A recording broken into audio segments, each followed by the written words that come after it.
Hello everyone, today we will learn about another case. The case of Cassidy Goodson. Cassidy Goodson's early years were spent in a loving family in a quiet area of the small town of Lakeland, Florida, USA, which has a population of about 100,000 people. Those who knew her described her as a girl with great potential who was outgoing and successful in softball. Both of her parents worked hard for the good of the family. Their first priority was always to provide for their children. Cassidy had a sister and a brother, with whom she had quite close relationships. In her teens, Cassidy had no problems with her parents or the law. She did not use illegal substances, did not smoke, was athletic, and excelled academically. Cassidy helped her mother with housework, and every Sunday, she went with her family to church. Everyone who knew she believed that she had a great future. She was eager to study and planned to pursue a career. However, in the spring of 2012, significant changes occurred in the life of the 14-year-old teenager. Her brother and sister noticed that Cassidy began to behave differently than usual. First of all, she gained weight. However, her mother believed that this could be associated with hormonal changes during adolescence. The girl's clothing preferences changed as well. It seemed that Cassidy was very self-conscious about what was happening, so she began to wear baggy clothes that hid her figure. Cassidy did not even change clothes with her classmates before physical education. Against this backdrop, some people quickly began to suspect that she was pregnant, and rumors about this started to circulate at school. She did not admit it to her sister or best friends. In fact, she found herself in a delicate situation. She was afraid of her family's reaction. She felt great anxiety and decided to hide her pregnancy from her parents, as well as from everyone around her. Gradually, her belly began to grow. Cassidy gained weight but continued to stubbornly wear the same pants to avoid detection. Around the house, she wrapped herself in a blanket. The once smiling and sociable schoolgirl now spent most of her time alone in her room, hardly communicating with anyone. She stopped going to church to avoid catching the eye of acquaintances. Cassidy's sister, as well as her mother, Teresa, noticed strange changes in her behavior. Teresa tried to discuss the possibility of pregnancy with her daughter. Cassidy immediately rejected such assumptions. Her mother insisted that she take a pregnancy test to eliminate any doubts, but deep down, she did not think that Cassidy could keep something like this a secret. Teresa bought several tests, and Cassidy agreed to take them. Teresa trusted her daughter, so she did not attend the test with her. This proved to be very convenient for Cassidy, as she easily managed to deceive everyone, proving that she was not pregnant. Teresa's trust became a fatal mistake. She talked to her daughter about this topic, but Cassidy insisted that she did not need lectures on contraception because she was not intimate active and did not date boys. Teresa believed in her once again, continuing to wash her daughter's clothes every week and monitor her menstrual cycle. Around the same time, even the father began to notice Cassidy's uncharacteristic behavior. One day, when he saw her walking around the house wrapped in a blanket, he also had doubts. He tried to talk to her, as did the rest of the family, but Cassidy rejected any questions or suspicions. Her brother and sister also suspected something was wrong, particularly after the rumors that had spread around the school. They doubted that Cassidy had taken the pregnancy test honestly and even discussed their alarming assumptions with other family members. All of this reached their grandparents, but they too failed to get through to Cassidy, who continued to tell them that she had simply gained weight due to the transition period and now had a lot of complexes because of it. They believed her. By the middle of the summer, her belly had become so large that it was impossible to hide it with baggy clothes. She walked around wrapped in a blanket almost all day, but continued to insist that she was not pregnant. Cassidy ignored her loved ones and could even be rude in her responses. Realizing that it was impossible to get through to their daughter, her parents simply calmed down and continued to lead their usual lives. Of course, it is impossible to hide something like this forever, as the due date was approaching, and it all could turn into a terrible tragedy. On September 19, 2012, Teresa entered the bathroom after Cassidy had spent a long time in the shower. She noticed blood on the toilet and on the floor next to it. Alarmed, Teresa immediately suspected something was wrong and went to her daughter's room. There, she found Cassidy, who seemed exhausted. She was pale and looked sickly, but still refused to explain what was happening. Cassidy tried to act as if everything was fine. However, after discovering the blood, her mother insisted on taking her to the medical center's emergency room, where the doctors examined her daughter for a possible miscarriage. Cassidy eventually confessed to the doctors. After the examination, it was futile to deny it, so she admitted that she had indeed had a miscarriage. According to Cassidy, while she was sitting on the toilet, the fetus unexpectedly fell out, and she didn't have time to process what was happening. Allegedly, Cassidy accidentally washed the fetus away and only realized the gravity of the situation afterward. She was scared and didn't tell her mother about it. Cassidy received the necessary medical assistance, her wounds were treated, and she was sent home to recover. When Cassidy and her mother returned home, both tried not to talk about what had happened. Teresa provided her daughter with comprehensive support. On September 22, 2012, Teresa noticed a suspicious and unpleasant smell in Cassidy's room. Since Cassidy was not there, Teresa decided to do some cleaning, thinking her daughter had merely forgotten to throw out some food. Of course, she was curious about the source of the unpleasant odor and wanted to eliminate it. While sorting through dirty laundry, it quickly became apparent that the same unpleasant smell emanated from it. Digging to the bottom, she found a box containing a plastic bag. When she opened it, she found the lifeless body of a baby. Horrified, Teresa went to the police, reporting what had transpired. That same evening, law enforcement officers arrived at the Goodson house and took them to the station for questioning. Cassidy, without much resistance, admitted that there had been no miscarriage. She had simply given birth and hidden the baby's body from everyone. According to Cassidy's confession, on that fateful day, her water broke, but she managed to conceal it by soaking her bed linens. She then went to the bathroom, where she pretended to take a shower to disguise her actions. She bit down on a towel to endure the pain and stifle her cries while giving birth on the toilet, using scissors to remove the baby from herself. Once it was over, she used another towel to clean the bathroom of blood. Exhausted, she felt the baby breathing. Terrified of being exposed, she decided to get rid of him. Cassidy strangled her child, hid his body in a plastic bag, which she placed in a shoebox and concealed in her room. Remarkably, Cassidy managed to perform all these actions quickly and without being noticed by the rest of her family, who were at home at the time. The detective wanted to classify the crime properly, so they were interested in the details. Initially, Cassidy was uncooperative but eventually agreed to tell them everything, reconstructing the events on camera. She was given a doll resembling Santa Claus and demonstrated her actions, indicating what she had done. After the baby was in her arms, he did not open his eyes, leading her to realize with horror that she had grabbed the newborn by the throat and squeezed it with all her might. She believed the baby would not survive. The murder occurred while the child was still connected to her by the umbilical cord. Afterward, she cut it, washed everything, and wrapped the baby's body in a plastic bag before hiding it in the laundry container. Cassidy had not discarded the box with the body simply because she did not know how to dispose of it correctly. Only an autopsy could confirm or refute her words. The forensic expert determined that the baby had been born healthy and full term, weighing 9.5 pounds. So, the claim that the baby was born prematurely was impossible to uphold. The baby could have survived if not for the barbaric actions of his mother. The autopsy confirmed that the child died due to suffocation. Additionally, he had multiple injuries, including a head injury from blunt force trauma, likely from a fall after birth. However, this injury could not have been fatal.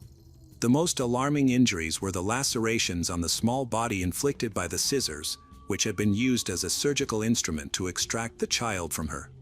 The detectives were puzzled as to why she left the baby's body in her room, as it seemed Cassidy did not even intend to dispose of it. The unbearable smell in the room ultimately exposed her. Psychologists suggested that this could be a form of remorse. Perhaps Cassidy wanted to be caught to receive what she believed was deserved punishment. Interestingly, Cassidy continued to remain silent about the identity of the baby's father. Detectives speculated whether her pregnancy could have resulted from another crime, such as abuse violence against a minor.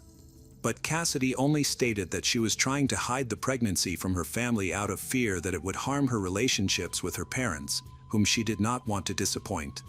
She intended to give birth and get rid of the baby from the beginning, indicating that her actions were premeditated. After these revelations, Cassidy was arrested and taken to a correctional facility for juvenile offenders in the county. After assessing the nature of the crime, she was charged with premeditated murder. In addition, the question arose about bringing charges of child abuse under aggravating circumstances, also of the first degree. The police believed that her horrific act was enough to try the offender as an adult in order to seek a harsher sentence. They knew her as a smart girl who was never prone to violence. Her parents insisted she was simply too immature to properly evaluate her horrific actions. Under the Florida criminal justice system for adults, the maximum penalty for first-degree murder is life in prison without the possibility of parole or the death penalty. However, due to Cassidy's age, she could not be sentenced to death. Additionally, earlier that same year, a ruling was issued by the U.S. Supreme Court declaring mandatory life imprisonment without the possibility of parole for juvenile prisoners unconstitutional. Cassidy's lawyer faced a difficult fight, not only with the system but also with outraged local residents who learned all the details of the crime and demanded the harshest punishment. Cassidy's parents found a good lawyer who managed to negotiate a plea bargain for manslaughter. The hearings were very emotional. The Goodson family supported Cassidy, and everyone cried, realizing that this murder could ruin many lives. Teresa was brought in for questioning before the trial began. Teresa denied knowing about the pregnancy and detailed how she had initially suspected her daughter was pregnant, but had taken her word for it after the pregnancy tests. She believed that her daughter was simply gaining weight, which could easily be explained by hormonal changes during adolescence. She insisted that if she had known about her daughter's delicate situation, she would have never allowed what happened. She would have supported her daughter and helped Cassidy with childbirth. Later, none of Cassidy's relatives were held accountable. In a video shown to the jury, Cassidy has been reproduced how she killed her newborn son. She repeated that as soon as he was born, she hoped that he was not breathing, but after touching him, she realized that this was not the case, he was alive and breathing. Cassidy then squeezed the baby's neck with her hands, simply to make him stop breathing so that she would not have any problems. It took her about a minute to kill the boy. At the sentencing, the judge emphasized that Cassidy had never previously encountered problems with the law and that the probability of her posing a threat to society was considered minimal. In his opinion, Cassidy was simply immature for such a responsible step as motherhood. However, she was old enough to be punished for her cruel act. During the sentencing, the judge expressed hope that she would not be in the dock for another crime. The prosecutor and the lawyer agreed that Cassidy deserved a second chance, and it was decided to send her to a special program at the Hillsborough Academy for Girls. As she left the courtroom, Cassidy wiped away tears with the sleeve of her prison uniform. A few months later, Cassidy had to appear in court again for the commission to decide her future.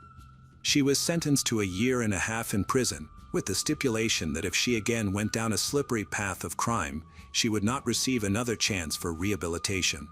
After her release, she would be under close supervision and must follow the rules. Upon the slightest violation, Cassidy could end up behind bars again, as an adult. Special attention was paid to the investigation of the child's paternity. Detectives were able to establish that it was another minor who did not even know about the pregnancy. The relationship between Cassidy and the boy had ended before the pregnancy. The specific name of the young man was never revealed, so that no one else would be implicated in this high-profile case, which had caused wide public resonance and uproar. Protracted disputes and debates were just beginning, as this case raised the whole country on its feet. All local and national media seemed to want to comment on the incident. In particular, one of the studies detailed numerous incidents similar to the Cassidy Goodson case, identifying a common pattern: girls are most afraid of hiding their pregnancies from their mothers. It is noteworthy that many of these crimes are committed by unmarried girls who fear being judged by their parents. However, not everyone agreed with this theory. Some studies conducted by other experts indicated that fathers tend to be stricter in such matters. In any case, This raised the sensitive issue of the Goodson family's involvement and the contribution they made to the boy's death. Cassidy maintained she was compelled to hide her situation from her relatives, fearing relationship deterioration. Even in the face of overwhelming evidence, she continued to insist on her version of events and openly lied. For many, this issue was particularly acute, especially after the events that unfolded. Experts in psychiatry had split into two camps. Some supported Cassidy and considered her family indirectly involved, while others solely blamed her for the crime. All of this sparked numerous debates, with research results being scrutinized and analyzed. For example, another expert study showed that 7 out of 9 girls who committed such crimes were their father's favorites or had grown up without a mother. Despite their lack of mental health issues in everyday life, they portrayed simplified roles that created a dangerous mix. This mix led to significant adjustments in their behavior and ultimately resulted in the murder of newborns. At the same time, these girls were often successful in their studies, participated in sports, and were popular in school, similar to Cassidy. This mix of roles caused a kind of guilt for being close to someone, which could distort their perception, making their own baby seem alien or harmful, something to be gotten rid of. Often, such teenagers hope of stillbirth, as it appears to be the easiest way to avoid responsibility. After that, they can dispose of the child without guilt and leave. All of this can be exacerbated by isolation from loved ones, as was observed in Cassidy's case. Refusing to discuss her problems with her family, she drove herself into a corner. Cassidy's actions sparked controversy, including debates about the topic of terminating pregnancies. It seemed that this would be an obvious solution to her problem. However, judging from the social media reactions and media coverage of the Cassidy Goodson story was used as an argument in favor of allowing abortions at such a young age. Many wondered why the burden of making such heavy decisions was entirely placed on an underage schoolgirl. Cassidy's parents' attempts to understand what was happening, they remained convinced that they had done absolutely nothing wrong. Questions arose about how one could not notice their daughter's growing belly and strange behavior. Why did they so easily and simplistically ignore the growth of her belly? Relatives noted that her behavior became increasingly uncharacteristic for her. Usually, close relatives notice such changes, but in her case, it seemed as if everyone was indifferent to her fate. They were surprised that it took finding blood in the bathroom for her mother to understand what was happening. Why, before this event, did no one take Cassidy to a medical center? Some people attempted to shift the blame for the crime from Cassidy to her parents, believing that she simply did not receive enough attention from her loved ones. This, too, could have concealed the real reason for her desire to keep the pregnancy secret. People were divided on these issues, with many disturbed by the fact that scissors were used. According to doctors, Cassidy used them to cut herself, severing the umbilical cord of a still, living child. To quickly pull out the baby, she used an ordinary office tool as a surgical instrument. Naturally, Cassidy experienced severe pain, but to cope with it, she clenched a piece of towel in her teeth. It was unclear what led to this mental or emotional state, whether it was her own horror or fear of what her parents might do. She was terrified of enduring any punishment just to prevent her mother and father from discovering what was happening.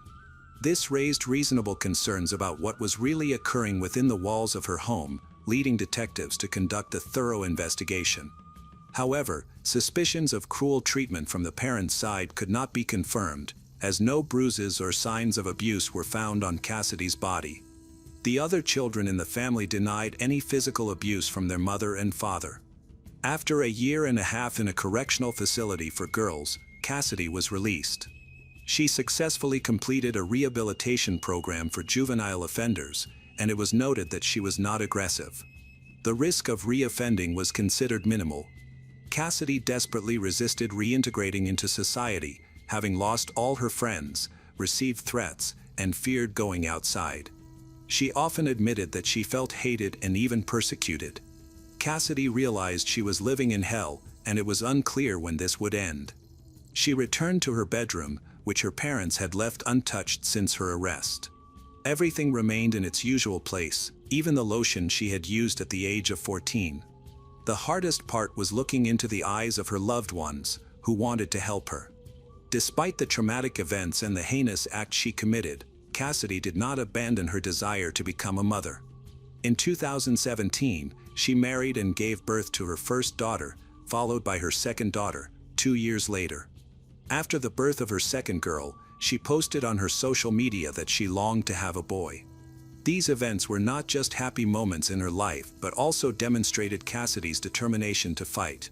She expressed online that people around her seemed to wish she wouldn't have children at all. When asked why, Cassidy responded with a smile, indicating that people could not forgive her for killing a baby and that she had many haters. Many wrote that they wanted Cassidy to remain behind bars for the rest of her life, unwilling to live next to a child killer. On her social media, Cassidy posted numerous photos portraying herself as a loving mother, a young woman trying to build her happiness and family. It seemed that with age, as she began to understand the full gravity of her crime, she struggled to forgive herself for the fact that her first child died. In fact, the boy did not even have a name. Cassidy didn't consider what to call him. Therefore, in the case of the murder of a newborn, he was simply referred to as Baby Goodson. All these years, Cassidy remained under close scrutiny from not only the authorities but also the public. Even after so long, people remained indignant about the fate of the boy strangled in the first minutes of life. In her posts, Cassidy often hinted at external pressure. In 2020, she made a post indicating that she was being subjected to constant harassment that she could no longer tolerate. Cassidy created a new account and began sharing her photos again. She studied to be a nurse at Madison College. It appears that the judge may have been mistaken in thinking that she had corrected her ways. Since 2021, she began to face legal troubles again and ended up in prison, just like her husband. Welcome back, mystery lovers. Today's case is going to keep you on the edge of your seat. The case of Hannah Hill. Hannah Hill was an 18-year-old girl from Akron, Ohio, born on May 8, 1981. She had a brother named Justin. By the time she turned 18, she had graduated high school and was ready to begin her adult life. Hannah started searching for a job and secured a part-time position as a secretary. After summer, she planned to attend college. With her job, she was able to save money to buy a car. Hannah was beautiful and well-liked in high school. She had many friends and maintained close relationships with them. Hannah had a 19-year-old boyfriend named Brad. They lived together for a while, but their relationship became troubled, leading Hannah to move back in with her parents. A friend later informed Hannah's parents that the couple frequently argued, and these disputes usually ended with Brad hurling insults. When that didn't work, he sometimes resorted to physical force to assert his viewpoint. Despite these issues and her move back home, their romance continued. Friends advised Hannah to end the relationship, believing Brad was not right for her. However, Hannah finds herself attracted to him, as he is her type. On May 19, 1999, Hannah came home from work in the afternoon, as she usually did. After having dinner, taking a bath, and changing into her pajamas, she settled down to watch a movie. Hannah had no plans to go out that evening. However, while she was getting ready for bed, her friend Jennifer called. They talked for a while, and then Hannah unexpectedly decided to change her plans. Around 10 p.m., she changed her clothes and left the house. She told her mother she was going out for business and appeared worried as she hurried away. Her parents didn't have time to ask her questions or understand what was happening. Although they noticed that the phone call seemed to upset her, they weren't overly concerned since Hannah was an adult and often spent nights with her boyfriend or friends. They had no idea that this was the last time they would see their daughter alive. When the parents woke up in the morning, they noticed that their daughter had not returned home at the expected time. This was not unusual, as Hannah sometimes slept over at her boyfriend's house or stayed out late with friends. At first, they were not worried. However, they then received a call from her company, informing them that Hannah had not come to work. This worried them, as it was unusual for her to be absent from work, considering how seriously she took her job. The parents began texting Hannah, but she did not respond. They continued to wait throughout the evening, still unable to find out where she was. They began to worry about her safety. After calling Hannah's friends and boyfriend, but no one had seen her, her parents contacted the police to report her missing. They gave a description of Hannah and mentioned that her car was also missing, suggesting that she had driven away. Despite this, the police did not launch an investigation. They believed that Hannah was just having fun and would come back on her own, so they postponed the case. This time, Hannah's parents sensed something was really wrong. Hannah seemed to have disappeared without a trace and had not contacted anyone. Realizing that the police were not prioritizing the investigation, they decided to take matters into their own hands. First, they contacted Hannah's boyfriend, but he, like everyone else, had no idea where she was. He said he had tried to contact her, but she had not responded to his messages. Next, the parents started asking Hannah's friends for information. They spoke to Denny, but he also said he had been unable to contact Hannah despite repeated attempts. 2 days later, passers-by reported the abandoned car they had found on the side of the road to the police. The car was found just a few miles from Hannah's home.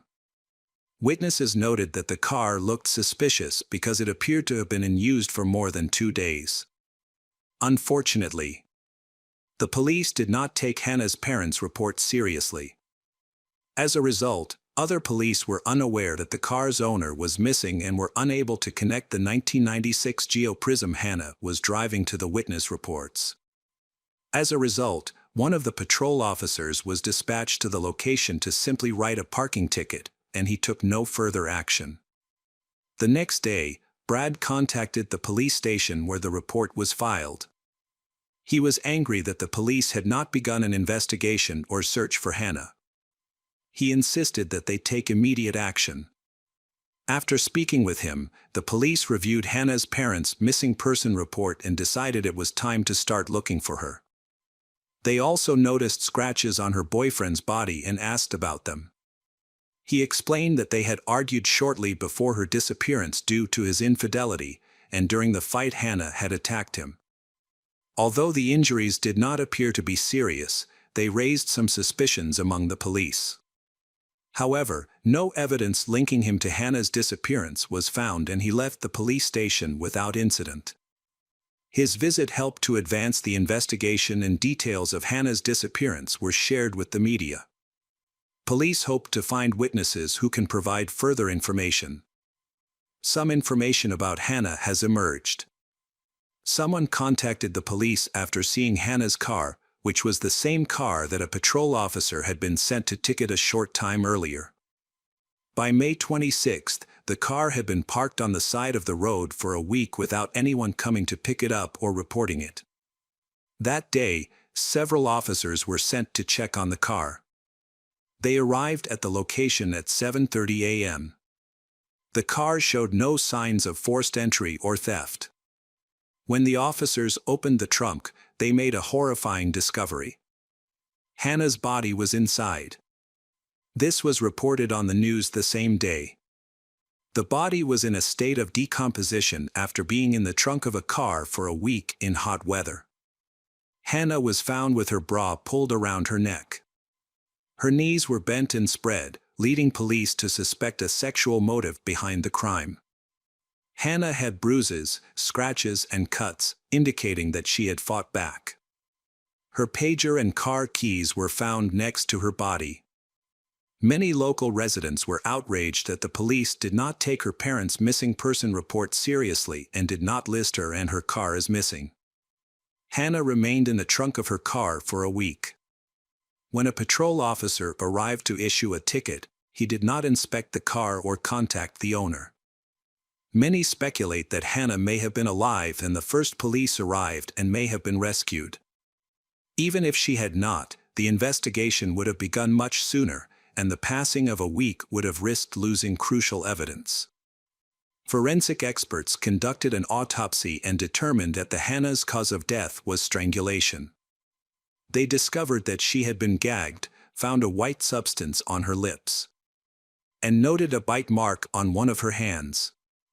Her body was covered in bruises and abrasions. Additionally, it was established that she had had an intimate encounter with a man shortly before her death. Forensic experts suspected that she may have been raped based on the positioning of her body, her torn clothes, and the nature of her injuries.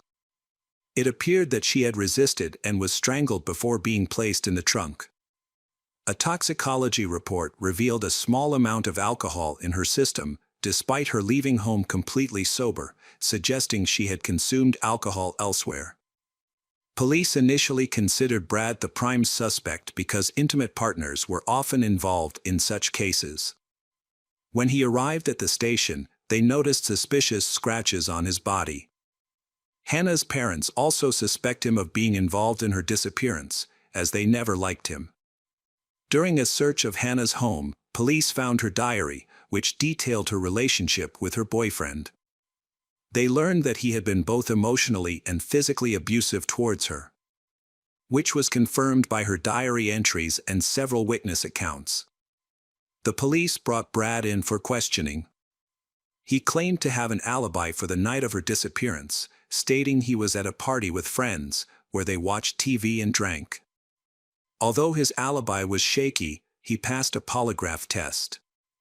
Police found him to be genuinely upset and concerned about Hannah, and his body language suggested he was being truthful. The police obtained a recording of Hannah's phone calls that night. They discovered that she had made 4 calls from her home phone.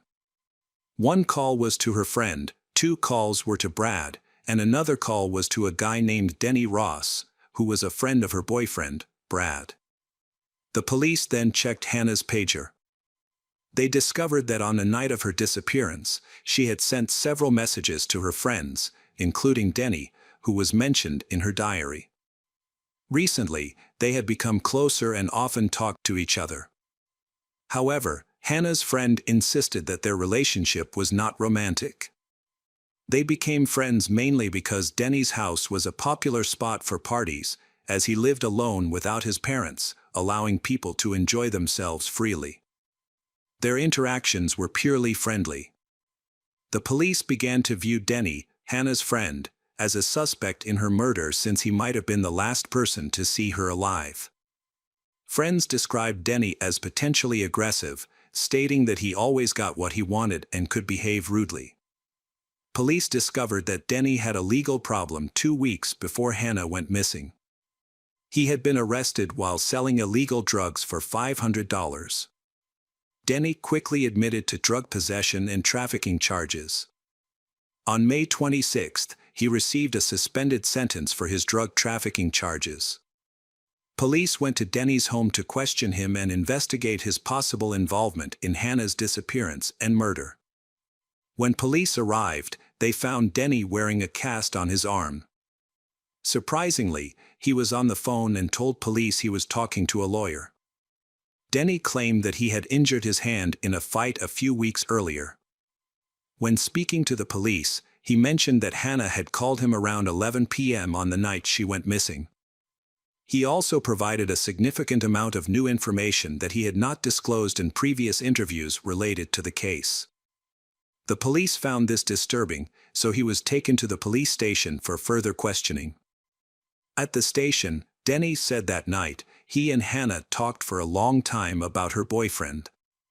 She arrived feeling upset and unhappy in her relationship, expressing her frustrations and appearing ready to end it. After their lengthy conversation, they shared a kiss, and then she left around 1:30 a.m. He claimed he never saw her again and insisted she was completely sober. They didn't drink that night. Denny believed Hannah had feelings for him, and he was also in love with her. It was unusual for a man who was in love and possibly Hannah's new boyfriend to choose not to help find her when he had the chance. This raised suspicions, prompting police to quickly obtain a search warrant for Denny's home. On the morning of May 27th, 15 police officers arrived at Denny's second-floor apartment. They found several small bloodstains that he could not explain, which was very concerning. blood samples were sent to the lab for analysis. Outside, under a bush, they found a trash bag. One officer noticed what appeared to be a woman's shoe inside. When the officers opened the bag, they found women's pants, underwear, and shoes, all of which were stained with blood. It was confirmed that these items belonged to Hannah and had her blood on them. One of the police officers reported hearing a noise outside the window while he was going up the stairs. At that moment, Denny reportedly threw the evidence bag onto the street. Denny was later arrested. However, he maintained his innocence. His father hired the city's top lawyers to defend him in court. The defense team carefully reviewed the case file and the evidence gathered during the investigation. By this time, a collection of evidence had been compiled. Along with Hannah's DNA, traces of Denny were found in a garbage bag. The white residue on the Hannah's lips contained his DNA, and a bite mark on her neck matched Denny's dental impressions. Male bodily fluid was found on the Hannah, but after being there for a week, it was no longer suitable for analysis. Police believe that Denny not only killed her but also attacked, forced, and raped her. The defense argued that Denny's DNA found on Hannah's lips and the bite mark did not prove that he had killed her. It only showed that they had intimate contact. Furthermore, the defense emphasized that the police mishandled the initial investigation, leading to a lengthy delay in locating Hannah's disappearance. Instead of finding her within hours of her parents reporting the incident, it took police a week. To cover up their negligence, the attorneys argued the police tried to charge the first person they encountered. The attorneys noted that the police did not interview enough potential witnesses and did not look for other suspects, focusing only on Denny. The attorneys said that several bags of fast food were found in Hannah's car and that Hannah had stopped at a fast food restaurant shortly before her death. However, the police did not go to the restaurant to interview the staff. It is possible that Hannah encountered a dangerous person during her trip to the restaurant, leading to the attack and subsequent death. The defense argued that the blood found at Denny's house did not belong to Hannah, and that it was unreasonable to think that Denny with a broken arm could have raped and murdered a girl in his own home, since he could not have overpowered her with such an injury, especially given the complete lack of DNA evidence linking him to the victim's car and the evidence bag.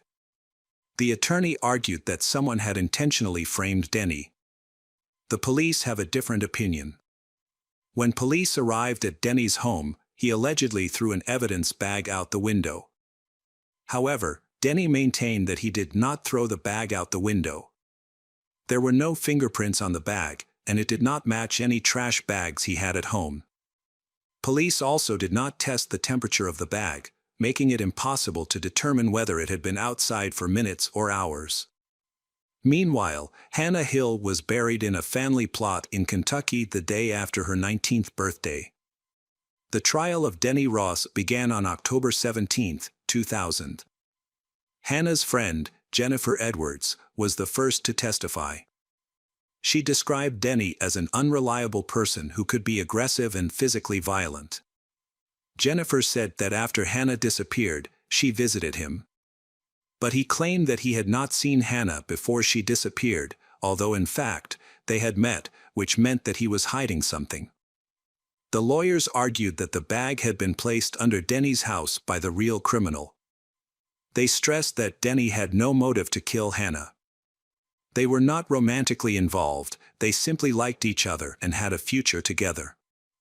So why would he kill Hannah, the person he loved, and give up the chance to be with her? The defense argued that the Brad, who was extremely jealous and had previously been violent towards Hannah, might have been driven by jealousy towards Denny, leading him to kill his partner. The defense also pointed to scratches on the Brad's body that he had when he arrived at the police station. He admitted that Hannah had caused the scratches but claimed they occurred before her disappearance. However, this could have been a lie. The police's failure to investigate his statement thoroughly and the prolonged search for Hannah's body could result in significant penalties for police due to negligence. Thus, the defense believed the police were eager to close the case quickly to avoid facing serious consequences. Forensic experts had compelling evidence that the girl had been intimate before her death but were unable to prove this due to the state of decomposition. By the time the body was discovered, it was already quite badly decomposed, making it difficult to draw conclusions. However, the prosecution claimed that the nature of the injuries found on Hannah's body, her position, and the state of her clothing suggested that she had been brutally raped.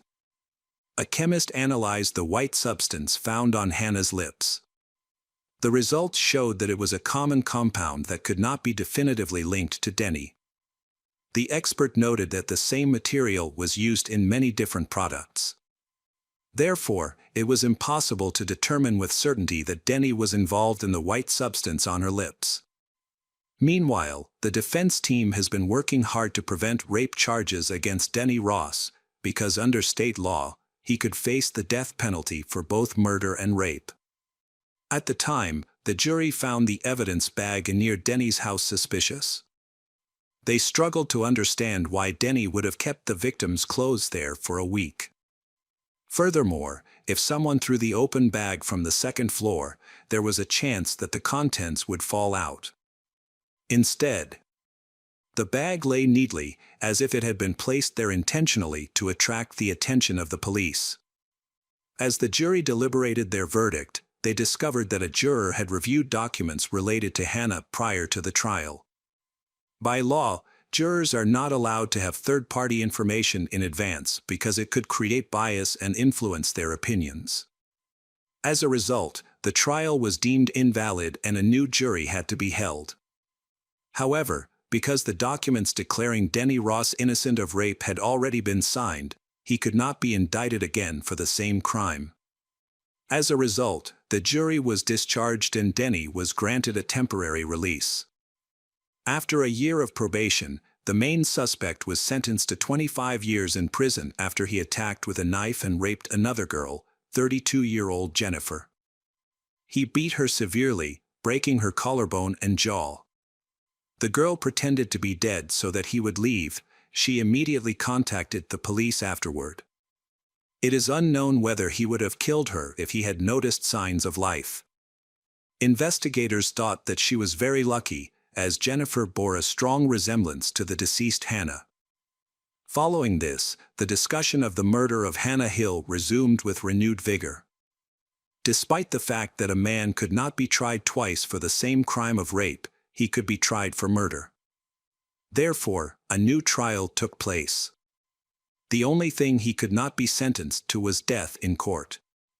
In addition to the old evidence and witnesses, new ones were discussed. In particular, ex-girlfriends of Dennis spoke, claiming that he inclined them to intimate relations and used violence. Mutual friends of Dennis and Hannah testified that the defendant was obsessed with the deceased and, after the discovery of her body, he boasted that he had slept with her and even strangled her. During the retrial, the prosecution's case was much stronger. DNA testing had advanced significantly since Hannah's death, allowing experts to detect Dennis's DNA in drops of blood on Hannah's trousers and underwear. Dennis's DNA was also found under the fingernails on Hannah's left hand and on the deceased's t-shirt. A witness was found who saw Dennis throwing something out of the window of his apartment. When police discovered the bag with the victim's clothes outside, this witness also stated that she heard screams from Dennis Ross's house on the night of her disappearance and was sure that he was the one who raped and killed the girl. The witness even listened to a phone conversation in which they were discussing Hannah. The state appealed and that decision was overturned. Denny could have faced a retrial and he returned to court in 2012 to face murder charges. The trial also mentioned his attack on Jennifer, who survived and survived. Jennifer said that they met at a bar, had a few beers, and she invited him to her house with friends. However, when they returned, Jennifer began to feel unwell and asked everyone to leave. Everyone left, except Denny, who went upstairs to use the bathroom. After a while, Jennifer went looking for Denny. When she found him, he attacked her, stabbed her in the face and dragged her down the stairs. He hit her with such force that he broke her jaw and collarbone. Denny threatened to kill her children if she tried to escape. When Jennifer tried to run away, he choked her from behind. He raped her while holding a knife and continued to choke her. Jennifer was shocked when she couldn't breathe and passed out several times. She pretended to be dead, at which point Denny released her but showed no concern for her condition. Denny eventually kicked her several times, but she remained still, and he eventually left. She then called 911. Jennifer spent 6 months recovering in the hospital. In response to his testimony, Denny claimed it was a lie and insisted that they had consensual sex. When asked about Jennifer's injuries, he suggested that she must have fallen or been attacked by someone else, denying any involvement. Denny's father, Alan, defended his son during the trial. He explained that he was at Denny's house when Hannah arrived that night. She was crying and depressed after an argument with her boyfriend. Hannah needed Denny's support, and they talked to each other instead of going out. By the end of the night, she had made it out safely. Alan believed that Hannah may have been attacked outside, but he insisted that it was not his son who hurt her. The prosecution presented a different version of events, claiming that Hannah, upset over an argument with her boyfriend, went to Denny for comfort because she trusted him. They alleged that Denny took advantage of her vulnerability and began harassing her, but she refused. The prosecution raised doubts about Alan's presence in the house, noting that Denny lived alone. With the new evidence, the jury concluded that there was enough evidence to convict him. As a result, Denny Ross was convicted of murder and tampering with evidence. 13 years after Hannah Hill's death, Denny was sentenced to life in prison. He will be eligible for parole in 19 years, when he will be 67 years old. Hello, crime enthusiasts, are you ready for another chilling investigation? The case of Rachel Winkler. Rachel Hatfield was born in California in 1975. She is the second of 4 children to her parents, Don and Diana. When she was 10, her father left after her mother had a brief affair with a neighbor, so her parents divorced. Rachel, her siblings, and their mother then moved to Georgia. Then, she and her siblings rarely visited their father because of their strained relationship. Their mother had turned them against him, resulting in a lost custody battle for the father. The family breakup deeply affected Rachel, making it difficult for her to cope with her parents' separation. During her teenage years, she developed anorexia due to stress, and her weight dropped to a dangerous 30 kilograms. She was hospitalized at a psychiatric clinic in Modesto, where she received effective treatment. She eventually recovered, and even took up sports. After her recovery, she started to reconnect with her father, Don. He is proud of his daughter because she is very intelligent and the only girl in the family. The girl is the inspiration for his work. In school, she consistently achieved excellent grades across all subjects. As an adult, Rachel has dedicated herself to her work, with the desire to follow the example of his father, Don, a famous painter. In high school, Rachel met her boyfriend, Tim, who was also an artist. After finishing school, they moved in together. They faced their first difficulties in life, which were financial problems that people in the same profession often face, until they became famous and found their place. When they didn't have painting commissions, they created frescoes to decorate rooms, which turned out to be more profitable. This allowed them to rent more comfortable housing. Rachel attended the University of Sonoma, earning a degree in business and marketing. She excelled in mathematics, impressing her teachers from the start. After graduating with excellent degrees, she was offered a high-paying job, which she accepted. Nevertheless, she continued to support Tim and their art business.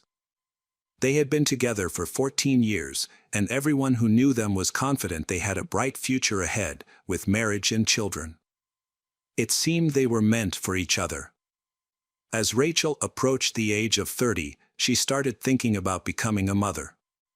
However, Tim was hesitant to support this idea. He wanted to first stabilize their finances, buy a house, and establish himself in his career.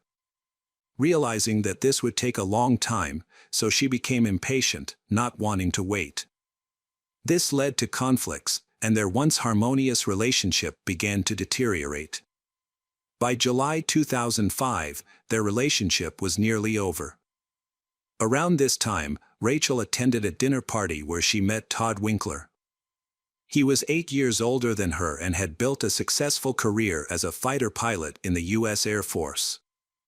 When they met, he also held a degree in computer engineering and ran a successful internet business. He was wealthy, owning a large house and even a plane. In addition to his success, he was attractive and very sociable. Todd had been married twice before. He married his first wife at a young age, but they later divorced due to disillusionment. His second wife tragically died in a car accident in 1999. Eager to find love again, Todd was searching for the right partner. When he met Rachel, he immediately felt she was that person. She was equally captivated by he, and they quickly sparked a romance. She ended her relationship with her boyfriend, Tim, to start dating Todd. Rachel and Todd were so in love that after just a few weeks of meeting, they were thinking about a future together and having children. Less than a month after they met, he invited she to a party, and then he proposed to her. She was so moved that she agreed immediately. Unfortunately for Tim, although he tried to mend his relationship with her, he was unsuccessful. Rachel informed her family and friends that she is very much in love with Todd, the man of her dreams, who had already proposed to her, and they planned to marry that summer. They had a beautiful wedding, and Rachel took her husband's last name, Winkler. This new chapter opened up opportunities she had only dreamed of. Together, they aimed to build a bright future. She quickly forgot the past that she lived with her ex-boyfriend for more than 10 years, with whom she overcame many different difficulties.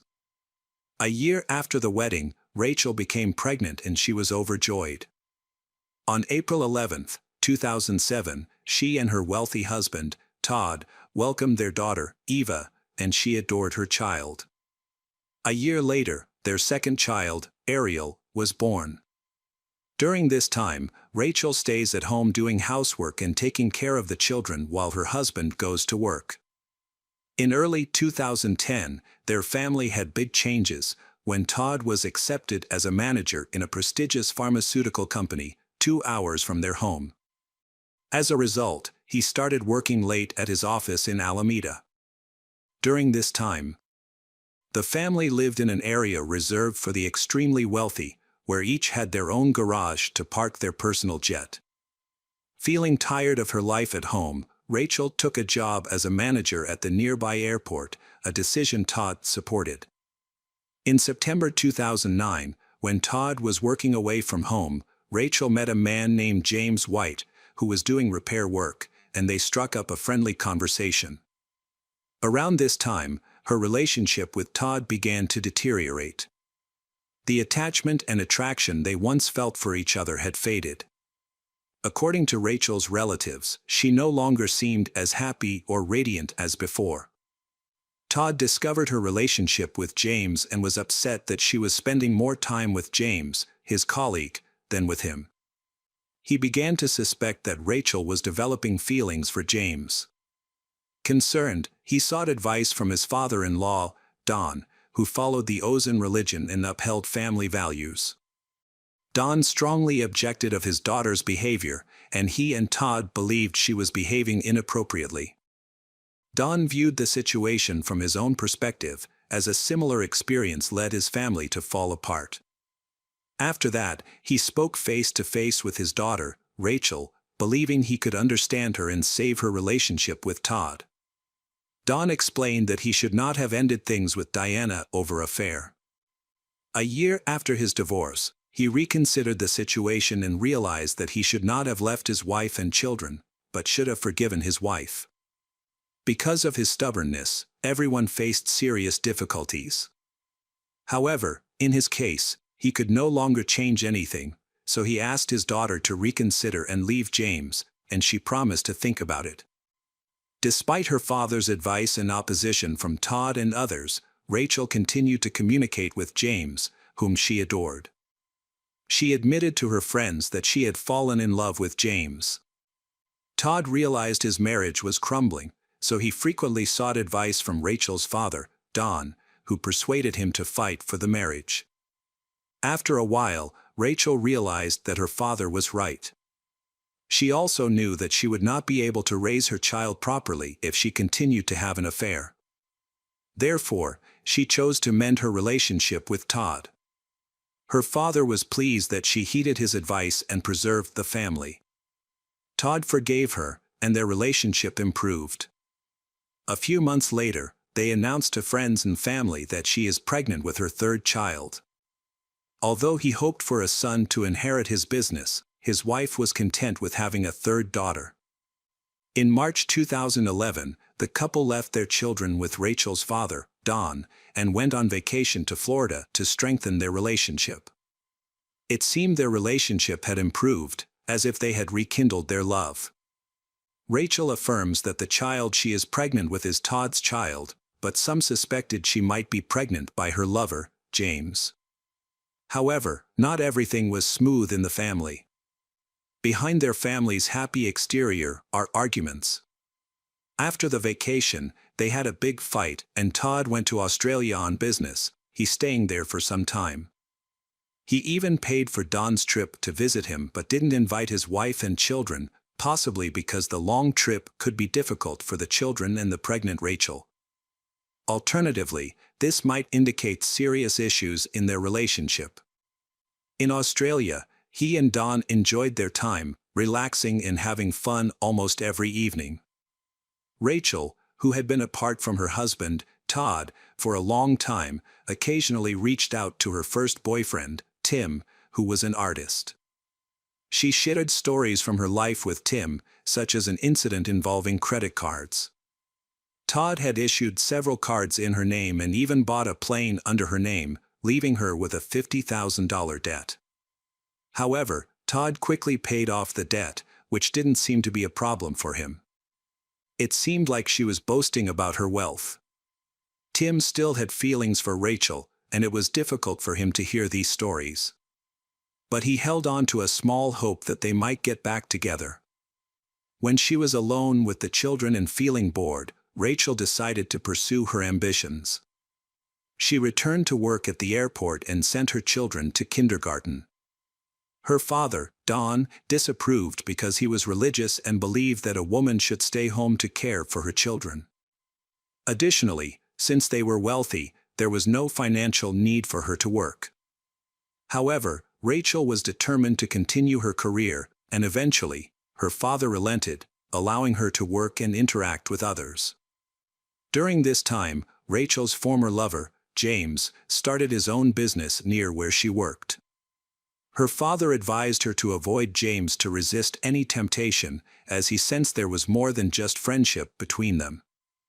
James had been married twice, with his second marriage ending in divorce, and he was seeking a new relationship. However, he didn't want to break up another family, so he kept his distance from her. As time went on, the situation evolved. In early June 2010, Rachel called James and said that she was blindly in love with him and that she did not want to live with Todd anymore, which left James confused.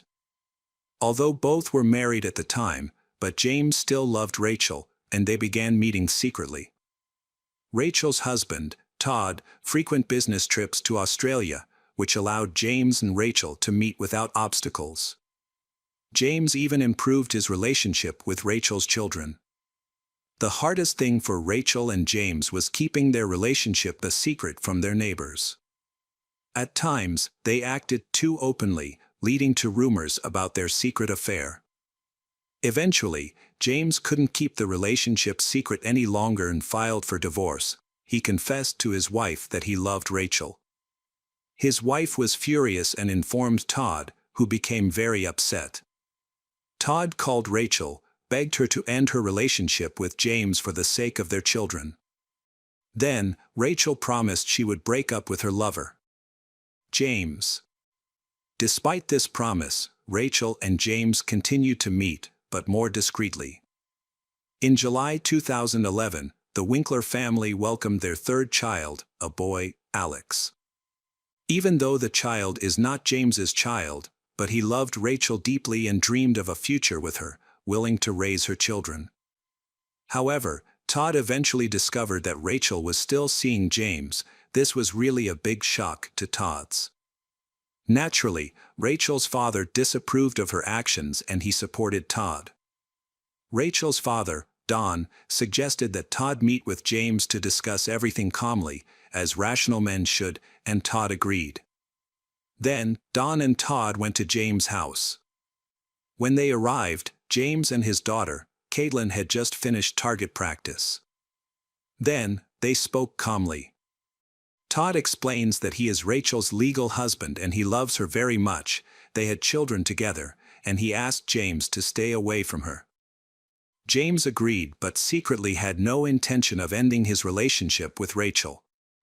Actually, Rachel and James were planning to start a new life together. Rachel had told James that Todd was being tyrannical and tormenting her, though there was no evidence to support this. She even claimed her third pregnancy was a result of rape. This angered James, and he wanted to help her. In October 2011, Rachel visited her university friends for the weekend. She expressed frustrations about Todd not providing her with money, which forced her to borrow for essentials like diapers and food for the children. She revealed that their house was in urgent need of repair, but Todd had no plans to address this. She felt controlled and manipulated by him. Despite she not wanting a third child, but he forced her. She shared her predicament with at least 3 friends. It seems she is in a difficult situation and does not know how to continue raising her children in such an unhappy family situation. One of Rachel's university friends was a lawyer and offered she advice on marriage and divorce. Rachel plans to manage the family finances and wants to reach a fair separation agreement with Todd. She aimed to secure her share and settle alimony matters peacefully, but he was against the idea of divorce. In November 2011, Rachel stopped making mortgage payments on the house because Todd was not giving her money and was hiding his income from her. She began to suspect that he was planning something against her. On November 11th, she called her lawyer friend and expressed that she was ready to begin the divorce process. While Todd was in Amsterdam on a business trip, followed by a vacation, Rachel began filling out the divorce paperwork in February 2012. During this time, she told her lover, James, that her husband had discovered electronic divorce documents on her laptop and deleted them. To prevent this from happening again, she started filling out the forms by hand. Then Todd having learned about the divorce, but he wants to avoid it. Todd spoke to his father-in-law, Don, about Rachel, claiming she was mentally unstable, which was related to their upcoming divorce. Todd said she smoked, drank, and seemed to be losing weight again. However, Don, who saw his daughter Rachel regularly, didn't notice any issues. Rachel explained that her weight loss was due to the stress from the ongoing divorce. The family situation had become extremely tense and seemed headed for a bad outcome. By February 2012, Todd was severely depressed, which his business partner also observed. Todd's business partner suspected that Todd had mental issues because of the divorce, but he insisted that the problem was with his wife. He was considering having her treated in a psychiatric clinic, claiming she was on a drinking binge, and he needed a break to handle the problems that had come up. This conversation occurred on February 10th. On February 26, 2012, divorce proceedings will begin. Rachel was counting on alimony each month to support her children. She planned to move with the children to James' place and was expecting a court meeting. However, that evening, she never arrived at James' house. On the morning of the 27th, a neighbor saw Todd with the children, and everything seemed normal. Around 10:30 a.m., he left his children with a neighbor temporarily because something terrible had occurred at his home. Todd was awaiting the police and did not want his children to witness the situation. The neighbor observed that Todd appeared calm, had no injuries, and appeared to be just irritable. Then, Todd called 911 to report that 37-year-old Rachel had been killed in their home during a domestic dispute. Police arrived at approximately 10:40 a.m. Todd emerged from the house and told the officers his wife was dead inside the house. He was arrested and taken to the police station, where he agreed to speak with investigators without a lawyer. During the interrogation, he is still very calm. He admitted his wife had been having an affair for a long time and had filed for divorce, seeking full custody of their children. He said his wife made him lose his temper, leading to a violent conflict. He attacked her. But then he stopped when he heard their child crying, realizing the children could witness the altercation, so he moved them to another room. Todd returned to argue with his wife, which escalated. He struck her in the face, causing her to respond with a punch. He began to apologize because he realizing his mistake, but his wife approached with a pair of large scissors and cut his hands several times. They started fighting when he tried to take the scissors from his wife. Immediately after, he poked his wife in the eye with his thumb, which helped him knock the scissors out of her hand. He quickly left there to gather his children and take them to safety. Todd told investigators that he was worried about his wife's condition and behavior. He thought she was drunk and could be a threat to him and the children. When he returned home, he found his wife in the bedroom, sitting on the floor. As he approached her, she kicked him in the face. In a rage, he threw her to the floor and began to strangle her with both hands. However, she grabbed the scissors again, but he quickly took them away and struck her face and neck several times in self-defense. She pleaded with him not to kill her, she also promising to save their marriage, but he couldn't control his anger. He admitted that he forcefully stabbed her neck with the scissors. He confessed that, at that moment, he wanted her dead, although he claimed he didn't intend to kill her and that it happened accidentally. After the incident happened, Todd attempted to revive his wife, but she was already dead. In shock, he attempted to clean the crime scene by washing away the blood, but he realized it was futile and called 911. The detectives doubted his account as there were many inconsistencies. It was absurd that he took the kids to the neighbor's house, while Rachel sat calmly waiting for him to return after the brawl. Why didn't she use the opportunity to escape? At 10:30, Todd took the children to a neighbor and then called the police immediately. The medical examiner concluded that Rachel died 6 hours before his 911 call, which contradicted his entire story. During the autopsy, Rachel was found to have multiple injuries, including broken ribs and numerous abrasions. She had cuts and puncture wounds mostly on her face and neck, with the fatal wound being a penetrating cut to the jugular vein. She bled to death in several minutes and had defensive cuts and injuries on her arms and body, indicating she resisted. She was not drunk, having only consumed a little alcohol. Her injuries indicated a brutal attack. Detectives investigating the case learned of the death of Todd's second wife, Catherine. However, they decided to re-examine the case. Catherine's death was initially ruled as a car accident. However, investigators developed new suspicions and decided to review the case. On the day of Catherine's death, in September 1999, her family had gone for a hike in the forest. Todd was stung by a bee and started having severe allergies. So, he urgently needed medical attention.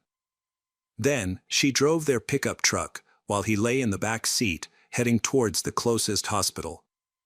Unfortunately, she lost control, causing the vehicle to tumble down a mountain.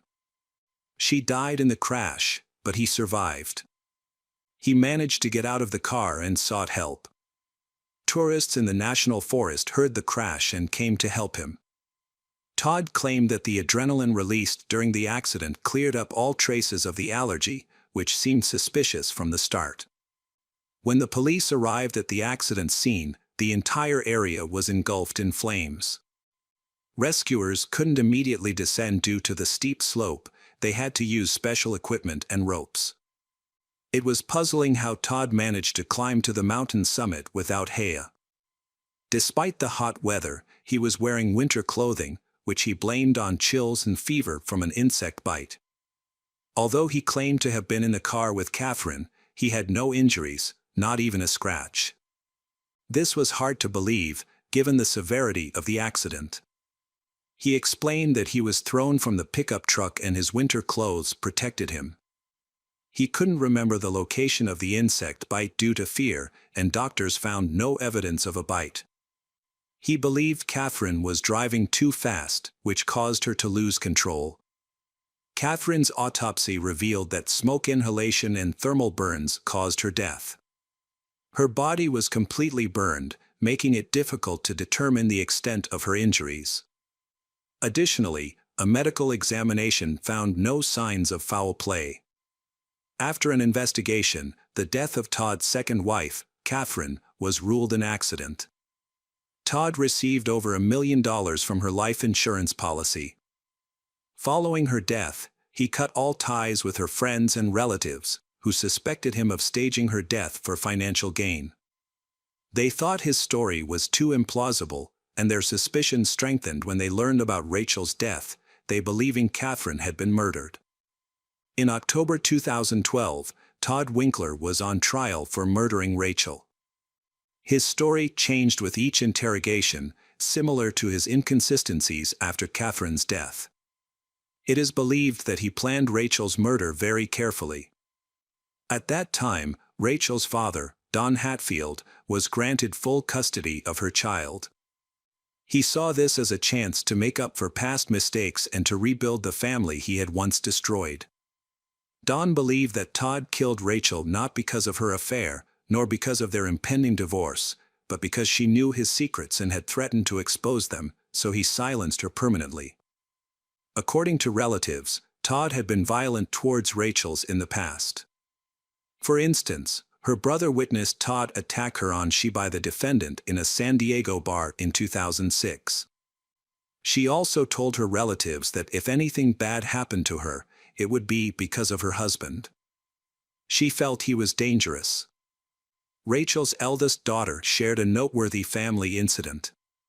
One day, Rachel discovered a box containing the ashes of Catherine in a closet.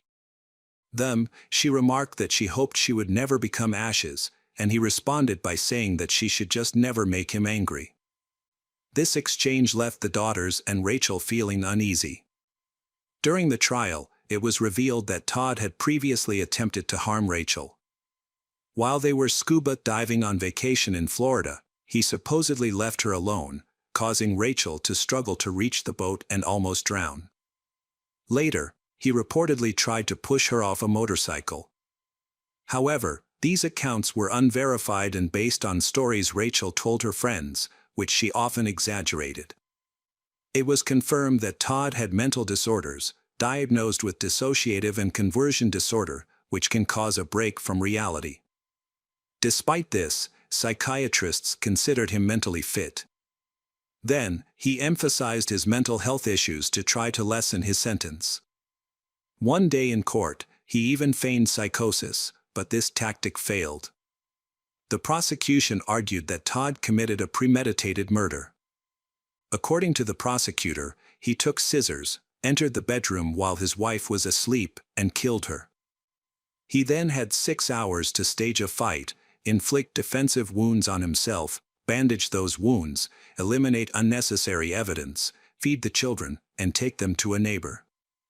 Only after doing all this did he call 911. Blood stains found on the children's food plates showed that he had prepared breakfast for them after killing their mother. Later, Todd admitted that he did not call emergency services immediately. The timeline he provided did not match the facts. He claimed he took the children to a neighbor before killing his wife and calling for help, but his wife had already been dead for several hours. Additionally, he would not have had enough time to bandage his hands so quickly and precisely. On the other hand, the defense lawyer argued that the murder was an act of self-defense. Rachel was the one who attacked her husband first. She first grabbed the scissors and attacked he. A struggle ensued, and he realized it was a matter of life or death, choosing to save himself. The jury deliberated for 13 days on the case details and testimonies before reaching a guilty verdict. They convicted 47-year-old Todd Winkler of first-degree murder. In December 2014, he was sentenced to 26 years in prison, with eligibility for parole in June 2031, when he will be 64 years old. Todd has filed many appeals, but all of which have been rejected. However, he has managed to secure better conditions for himself in prison. He is serving his sentence at San Quentin State Prison in California. Hi everyone, thanks for returning. Let's unravel another perplexing mystery. The case of Martin Durham. Martin Durham was born in 1969 in Grand Rapids, Michigan. He was an ordinary child and lived in good conditions, all around his natural beauty. In addition, he loved fishing and hiking, capturing photos along the way. He usually took a tent and a hiking backpack to enjoy a few days in the fresh air, he often accompanied by an older cousin. At 17, Martin met his first love, Glenna Johnson, who was a year older. They live in the same area and attended the same school. Their romance was brief, leading to a quick breakup, but they got back together and broke up many times. They shared many interests and could not stay apart for long. Despite their similarities, but they ultimately decided to end the relationship and go their separate ways. For a long time, they neither saw nor communicated with each other. During this period, Martin met another woman, Christine Keller, and he quickly fell in love with her. The two of them get along very well and then they soon moved in together. After a short time of dating, he realized that she would be an ideal life partner, and they should build a stronger relationship. In the following years, Christine and Martin married and moved into a house given to them by their parents, located in a quiet residential area of the city. Over the next few years, they had 2 sons and a daughter. Christine focused on managing the home and caring for the children, while Martin worked to support the family. In addition to his main job repairing cars, he also worked at a restaurant in the city of Vlam. Despite this, the early years of their marriage were challenging, especially because their children were born close in age. So, they had many difficulties in taking care of their young children. They slept little and were often exhausted, leading to frequent arguments. However, they were determined to overcome these difficulties. Martin was a devoted father and made every effort to support his family. Many people saw him as a role model. In March 1995, Martin's family faced a tragedy when a truck ran a red light and collided with his car. The truck dragged his car along the road, crushing both Martin and the driver. Martin suffered severe injuries, including broken ribs, a broken jaw, broken legs, and a traumatic brain injury that severely damaged a large part of his brain. Doctors tried their best to save him, but he was in a coma for months. Then, he underwent multiple surgeries and slowly began to recover. However, Martin's difficulties were not over. It took a long time for him to return to his normal life. He had to relearn basic movements, like sitting up and holding his head, before progressing to more complex ones. The accident left his face disfigured, and he lost some brain functions. Despite the difficulties, he tried to overcome them and return to a normal life with his family. He spent a long time moving around in a wheelchair before transitioning to crutches. Although he gradually overcame the physical effects of the accident, he remained psychologically affected. Martin could no longer work as an auto mechanic to support his family, and he encountered many physical limitations that turned his life upside down. The hardest thing for him was not being able to maintain the active lifestyle he had before. He loved camping, fishing, and traveling, but now he was bedridden and just hang around the house. Every movement caused him severe pain, which only the strongest painkillers could help manage. According to doctors, these effects would persist throughout his life. This challenging time affected not only Martin, who survived the accident, but also his family. His wife, Christine, previously managed only the children and household chores, but now she had to handle the family's finances. She was compelled to enroll the children in daycare and find a job to support them, in addition to caring for her sick husband. Fortunately, her close relatives pitched in to help. With their support, Christine was able to manage all the difficulties. However, Martin also became aggressive and hostile towards his wife. In addition, he also lost his memory. He cannot remember much about his past, including family events, and sometimes forgot his children's names. Longtime friends and acquaintances became strangers to him. He was isolated because he did not communicate well with people due to severe memory loss, difficulty concentrating, and confusion. This makes him cold and looked down upon. Martin often retreated into his own thoughts, which he kept to himself. Meanwhile, he was recovering from injuries and regularly attended physiotherapy, sometimes staying in the hospital for treatment. He switched doctors several times, but fortunately, his physical condition gradually improved. However, he was still tormented by the psychological aftermath of his trauma. At the same time, Martin constantly controls the family's spending and criticized his wife's financial management. This made their relationship more and more strained. This was a very difficult time for the young family. Martin went through a difficult process of dealing with trauma and psychological problems, but was unable to overcome them. Some issues made him angry, and he often lost his temper with his wife without justification. Christine did her best to accept the changes in her husband's behavior, but eventually, she felt she couldn't take it anymore. Years after the accident, Christine filed for divorce. Later, she admitted that she didn't want to do it, but she couldn't stand Martin any longer. The divorce was a major blow to Martin. He felt resentment and disappointment for a long time.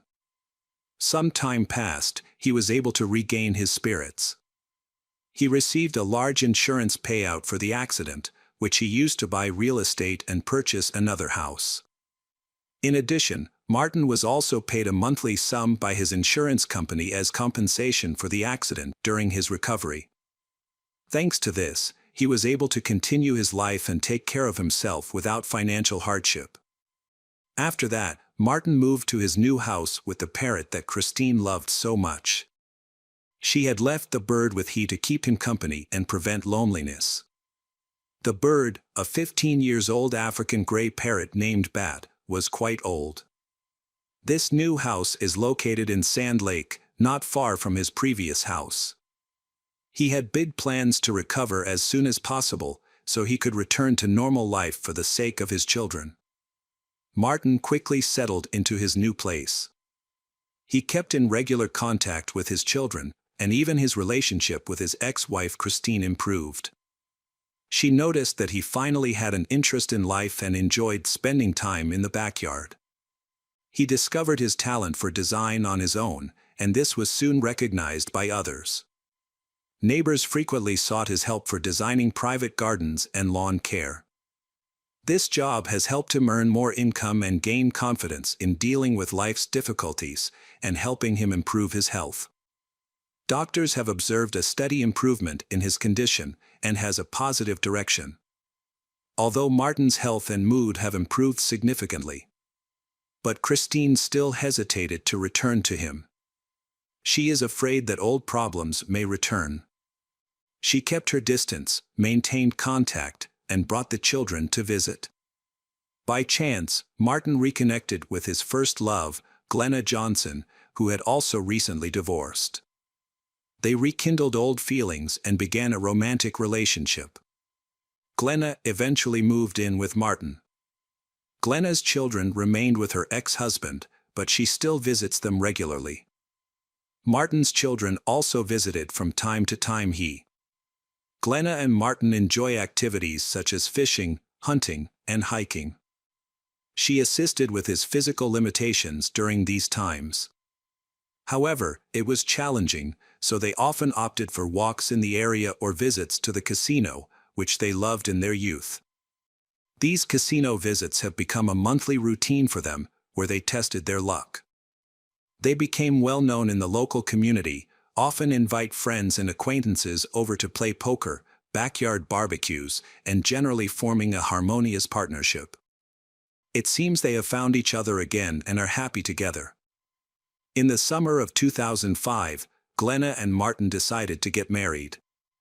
Everything appeared fine, but their closest friends knew there were underlying issues in the seemingly perfect relationship.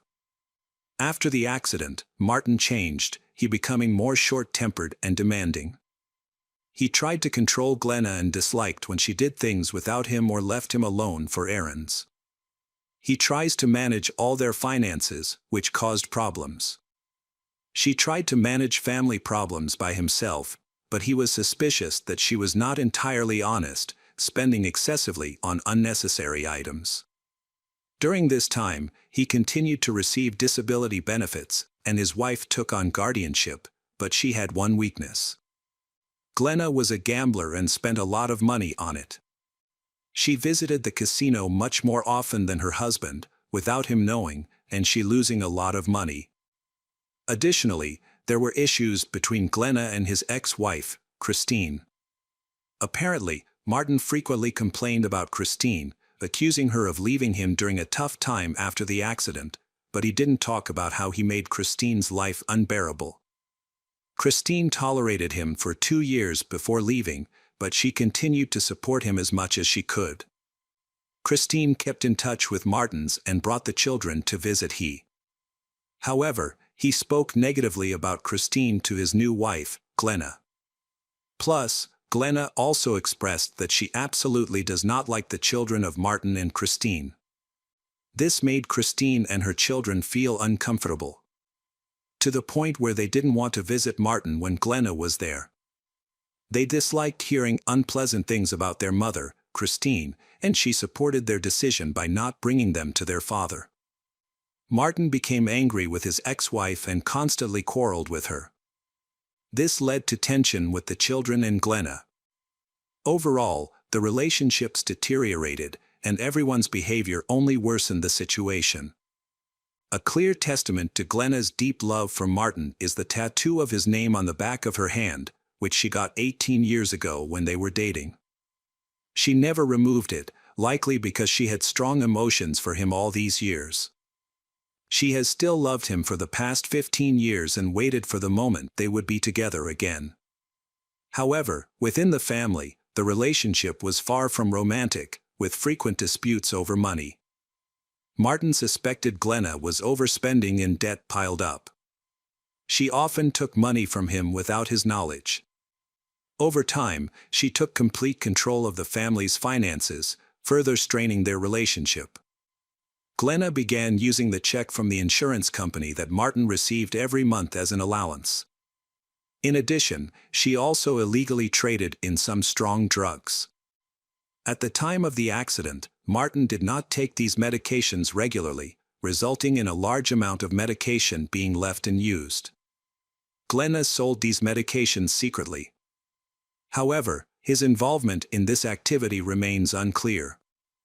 Some believe he was complicit in the sale, help him earn extra income while he is recovering from a traffic accident and is struggling financially. But there are also those who oppose this theory, who believe that Glenna sold the remaining amount of medicine without telling him. Even though Glenna and Martin's relationship was having problems, they persisted in a toxic relationship for over 11 years. By 2015, they still acted friendly and were always seen together, but they no longer concealed their failing marriage. Occasionally, the discontent between them led to increasingly frequent scandals. One of Glenna's friends later claimed to have witnessed their breakup, during which Glenna threatened to kill Martin. Despite this, they mostly maintained the appearance of an ideal couple, walking hand in hand as they did at the start of their relationship in their youth. By May 2015, the issue of divorce had become serious. One morning that May, Christine, Martin's ex-wife, discovered that Martin was selling his house. She found an advertisement on an auction site and was very surprised. She immediately called Martin to ask why he suddenly wanted to sell a house he loved so much, where he devoted his love to creating his garden. However, he was unaware of this sale, so he asked his current wife, Glenna, about it. Glenna claimed it was a mistake and said she would resolve it, but the fact is she didn't solve it. Previously, their car had been repossessed due to debts, and Glenna had similarly assured Martin it was a mistake and she would fix it, but nothing changed. The auction for the house was scheduled for 3 weeks later, by the end of the month. Perhaps due to the debt accumulated during their marriage, and Glenna wanted to sell the house to pay off the debt, but she did not want to tell Martin about this. On May 13, 2015, one of Martin's neighbors visited him early in the morning to discuss some routine matters. The neighbor was surprised when no one responded to his knock, as Martin usually kept his door open at that time. Concerned, the neighbor entered the house and called out to Martin and Glenna, but no one replied. Venturing further inside, he discovered the reason for the silence. In their bedroom, he found Martin lying on the floor in a pool of blood, and next to it is Glenna, who was bleeding heavily from the head. Terrified that the perpetrator might still be around, the neighbor fled from the scene and immediately called 911. When the ambulance arrived, they realized that Martin was lifeless. Martin was lying on his side, wearing only his underwear, his body already cold, and the doctors confirmed that the 46-year-old had died several hours earlier. However, Glenna was still alive and even conscious. She tried to say something. She managed to utter a fragmented sentence that was not understood. Glenna was found lying next to Martin, fully clothed. However, she could not provide any useful information about the incident. She was rushed to the hospital for medical treatment. A bullet had grazed her skull without damaging the brain, so her injuries were not severe. She recovered quickly after surgery at the clinic. Detectives were able to question her soon after, but she was still undergoing treatment, and they had other cases to handle. The investigators tried to piece together the sequence of incident by examining the crime scene thoroughly. It did not appear to be a robbery, because valuables or personal items in the house are not lost. Even the money, left in a visible spot, was untouched. Additionally, there were no signs of forced entry, suggesting Glenna and Martin might have known the attacker and let him in. During this time, police discovered that Martin was taking strong painkillers and Glenna involved in selling them. There was then an assumption that it was that trade that may have triggered the attack. The entire scheme of selling medicines was uncovered, and detectives believe there may have been a conflict with the buyer during the transfer process. However, by that time, forensic experts had already examined and analyzed the crime scene, including the bullets and weapons found in the house. The pistol was later tested and confirmed to be the murder weapon. In fact, this pistol has belonged to Martin for many years, but both of them were shot with it. First, the attacker must enter the house, know exactly where the weapon is and retrieve it. Then he finds the magazine, loads the gun and then starts shooting. This plan seemed too complicated and therefore unlikely. Moreover, during a more thorough search of the bathroom, Martin's painkillers was found and had not been stolen, which ruled out the possibility of selling them and ruled out the motive for the crime being an attack by the buyer. The weapon used to kill Martin was found under the sofa in the living room. There is a lot of blood there, which did not match the location where the body was found. Apparently an attack also took place in the living room, a shooting, and then the shooting continued in the bedroom. Martin might have been shot in the living room, and then the body moved, But why was this done? It seemed this was done intentionally, perhaps to stage the crime and mislead the investigation. This assumption was confirmed when a spent cartridge case was found in the living room, indicating that the shooting occurred there. As the investigation progressed, more questions surfaced.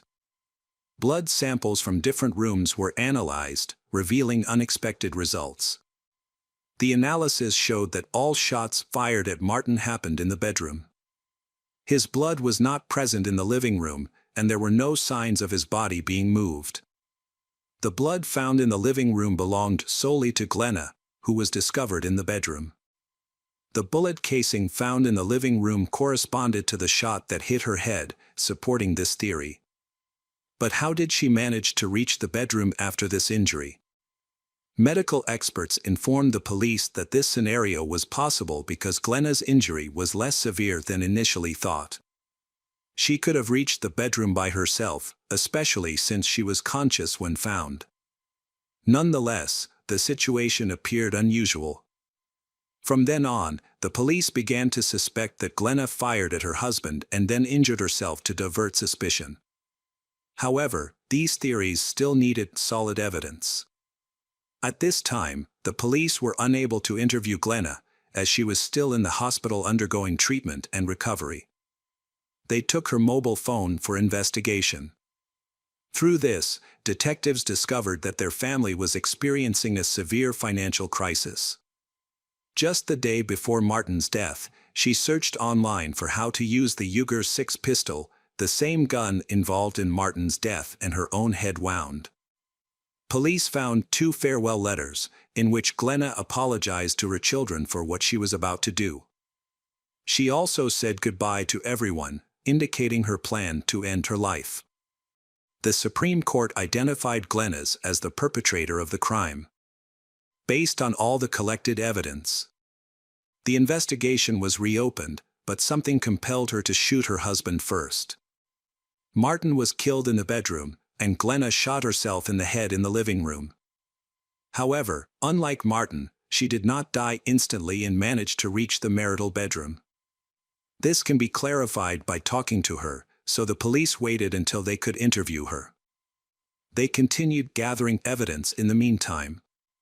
Martin's family was already convinced that they were not attacked by a stranger, the shooter was his wife, Glenna.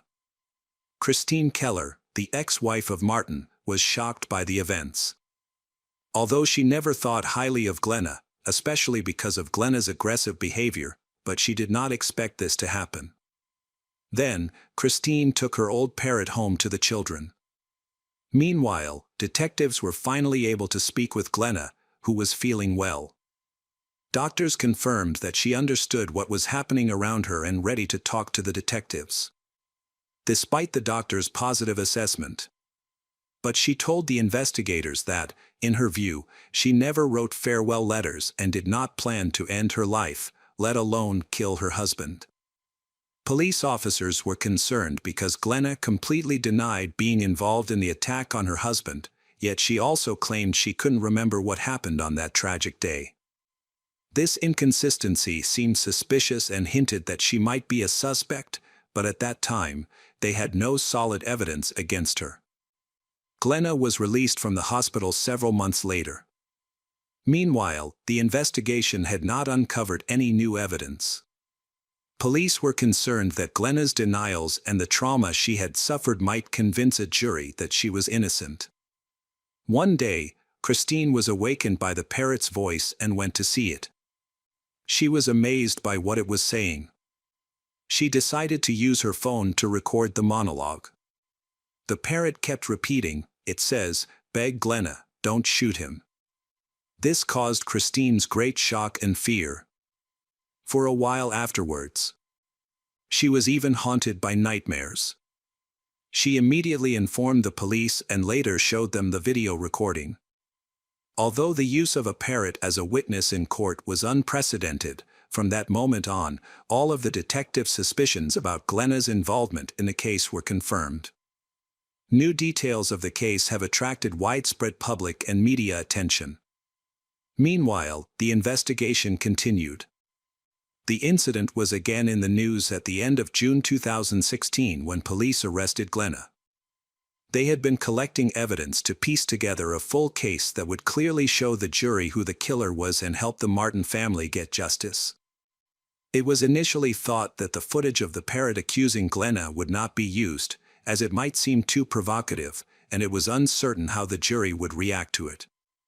The prosecutor argued that Glenna was in severe financial trouble and could not admit her gambling failures to her spouse. For a long time before the murder, she neglected to pay bills because all her money went to cover debts from her gambling addiction. Eventually, she decided to end her life, writing 2 letters, one to her husband and one to the children. This suggested that Glenna did not initially plan to harm her husband, but something went awry. The final straw was the failed sale of the family home, which was put up for auction without her husband's knowledge. When Martin found out about this from Christine, he likely confronted Glenna. A fierce argument may have ensued, leading her to kill him in a fit of rage before deciding to end her life.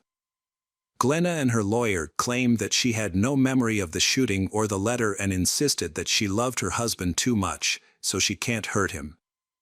They presented a list of medications she was taking to improve cognitive function as evidence of her mental condition. She also denied searching online for how to use a gun, stating that she only used her phone for games and calls. The trial lasted 10 days. The prosecution believed it had a strong case to persuade the jury. However, the jury seemed uncertain, due to the largely circumstantial evidence. Then, a video of the parrot's words was introduced as a crucial piece of evidence. Experts say the parrots form a close relationship with their owner, Martin, and they learn to imitate Martin's voice. Most experts agree that those words left a strong and deep impression on the parrot's memory, so it repeated them over and over again. In the end, this evidence was effective. After 8 hours of deliberation, the jury found 49 years old, Glenna guilty. In this case, the parrot played an important role as a witness, contributing to finding justice. Hi everyone, thanks for returning. Let's unravel another perplexing mystery. The case of Emma Jangestig. Arboga, a small town in Sweden about 160 kilometers west of Stockholm, experienced a crime in 2008 that remains one of the most shocking in the country. On March 17, 2008, a 20-year-old mother of 2, Emma Jangestig, was spending the evening with her children. Her eldest, Max, was 3 years old, and her youngest, Saga, was 1.5. Emma was preparing dinner while waiting for her fiancé, Torg Hellberg, who was still at work and expected to return in a few hours. Emma had been divorced for a year when she met Torg. They quickly developed a relationship and moved in together. The couple bought a house. This move took place just 2 months before the tragedy. Although Torg was not the biological father of Emma's children, he cared for them as if they were his own. It seemed that Emma had found the perfect partner to build a complete family and raise her children. Nicholas, the biological father of Max and Saga, maintained contact with the kids. He had a reserved relationship with his ex-wife, Emma, but spoke with the children almost every day. Around 6 p.m., Emma and the children sat down for dinner. Torg couldn't join them this time because he was working late, but he said he would be home soon. While waiting, Emma decided to use the time to message her family and friends. She used a messaging app to chat with her sister, and their conversation continued smoothly until her sister received the last message at 19:07. Suddenly, their dialogue stopped abruptly in the middle of a sentence. Emma didn't read more messages or respond, which seemed odd. Her sister found this strange, so she contacted Torg and expressed her concern about Emma's unusual behavior and lack of response. As it turned out, Torg was free earlier than expected and was already walking home. He assured Emma's sister that he would check on the situation. Torg arrived at the house at 19:17. Everything seemed normal from the outside.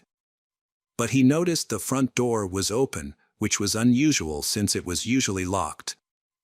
Sensing something was wrong, Torg cautiously entered the house and was met with a shocking sight. The corridor was in complete disarray, items were scattered on the floor, and some pieces of furniture were broken. Initially, he couldn't understand what had happened and thought it might be a children's game that had gotten out of hand. However, he soon realized that the extent of the chaos was too severe for children to have caused it, and Emma would not have allowed it. He called out to all the household members by name several times, but there was no response. Suddenly, at the end of the hallway, Torg noticed a suspicious figure on the floor. As he approached, he was horrified.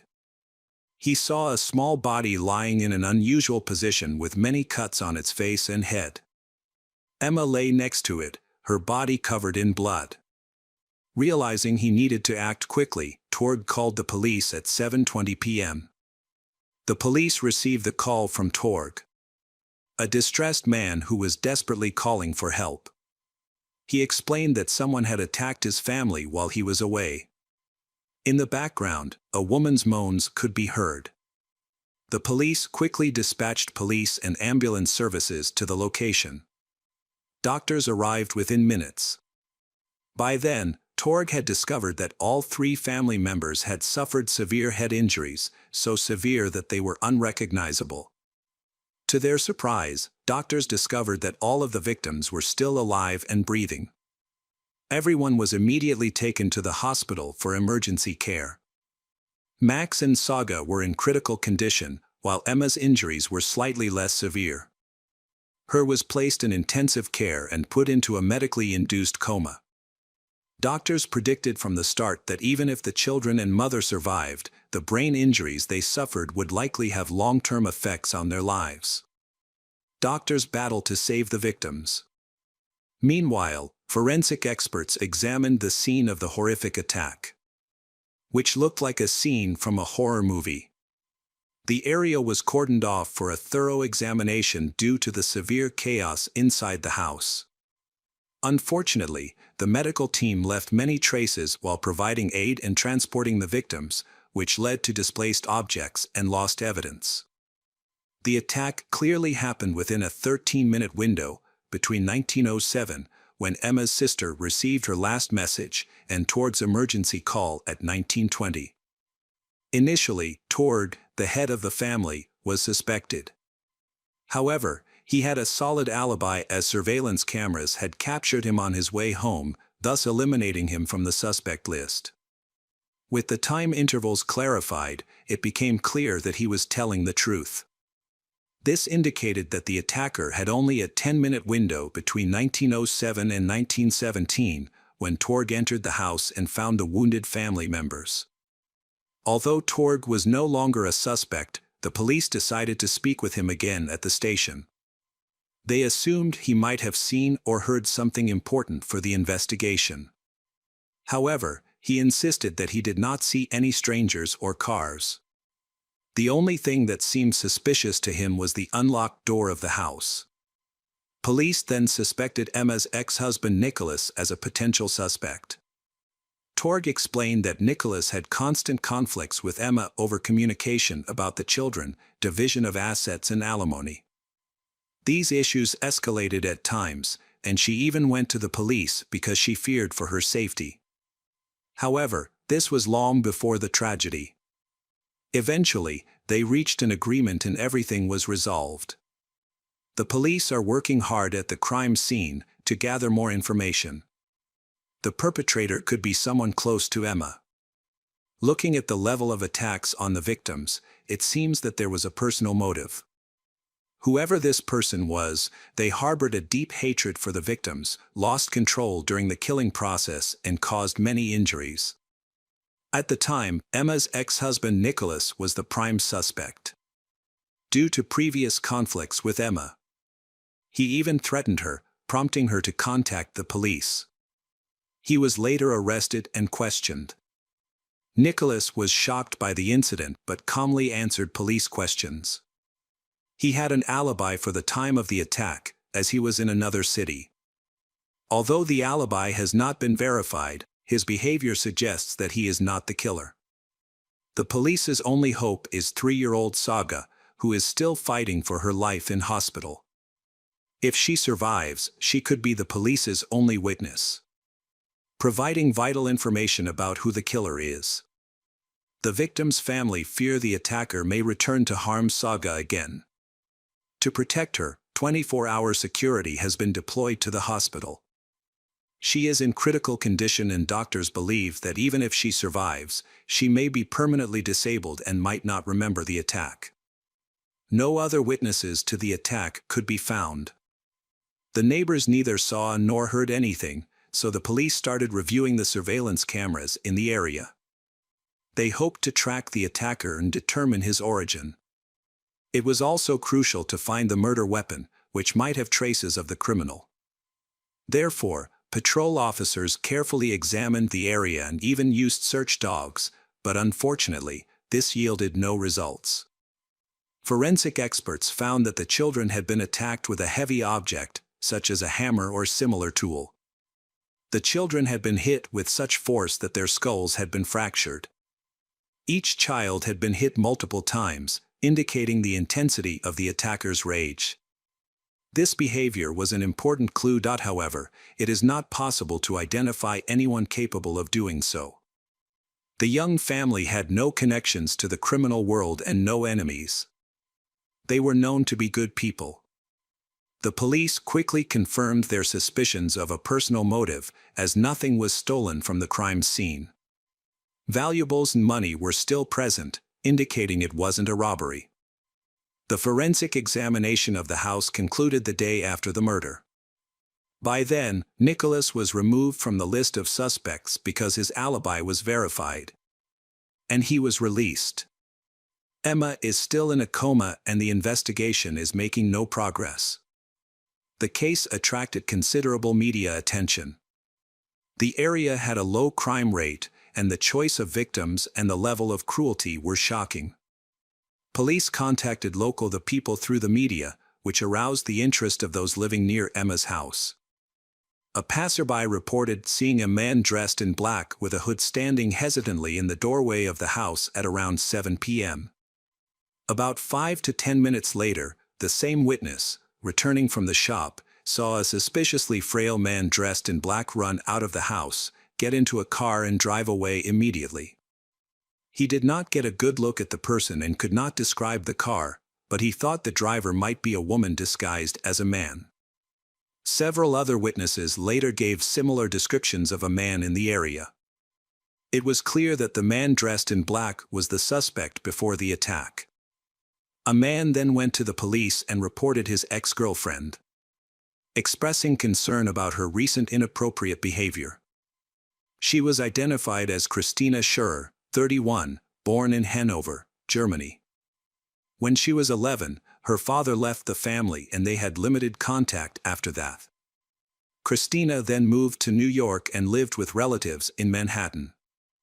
After returning to Germany, Christina settled in Göttingen where for the next 6 years she studied history. She then went to Greece and participated in RASP. While in Athens, she worked at a hotel and as a historian.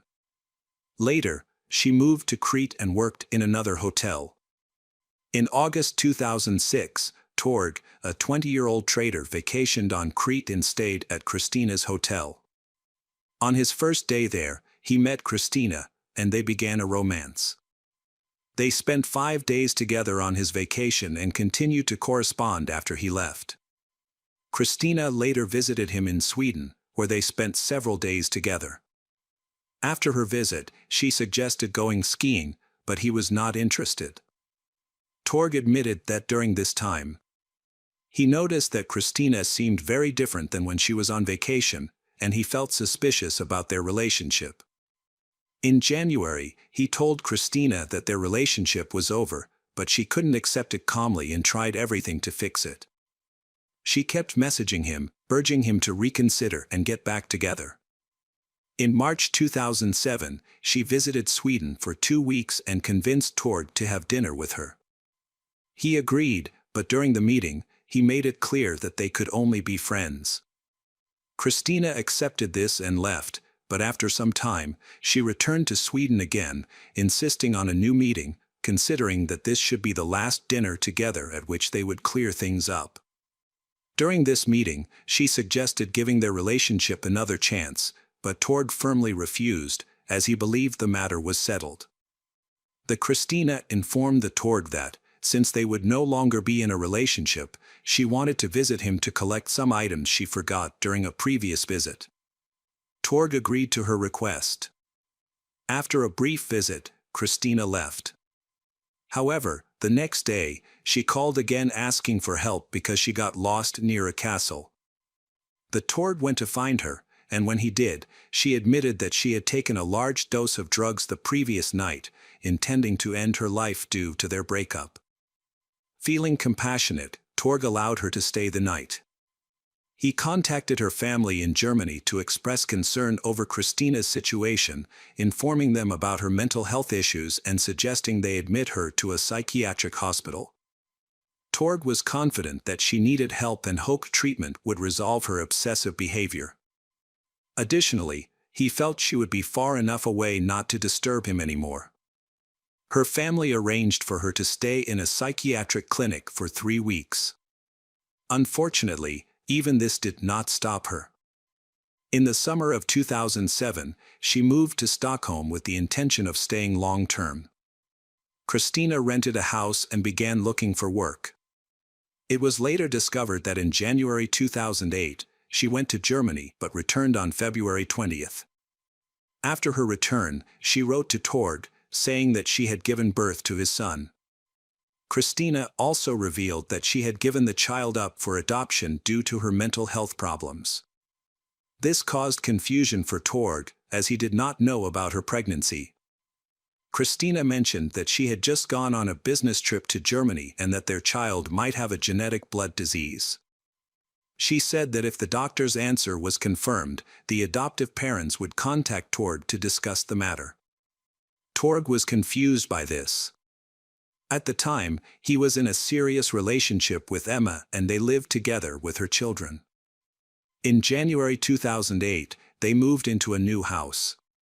Emma knew about Christina's problems and the story of her son. Emma was skeptical and asked in question, which hospital was the child born in? She wanted to verify this information to avoid any problems, but Christina could not answer. It seemed that she was lying. After some time, Tord received a call from a stranger claiming to be the adoptive father of Christina's son. He confirmed what Christina had said and confirmed that Tord was the biological father of the child. The entire situation seemed unbelievable. It appeared that someone Christina knew had contacted Tord at her request, trying to manipulate the situation. At this point, Tord and Emma both believed the story of the child to be a fabrication.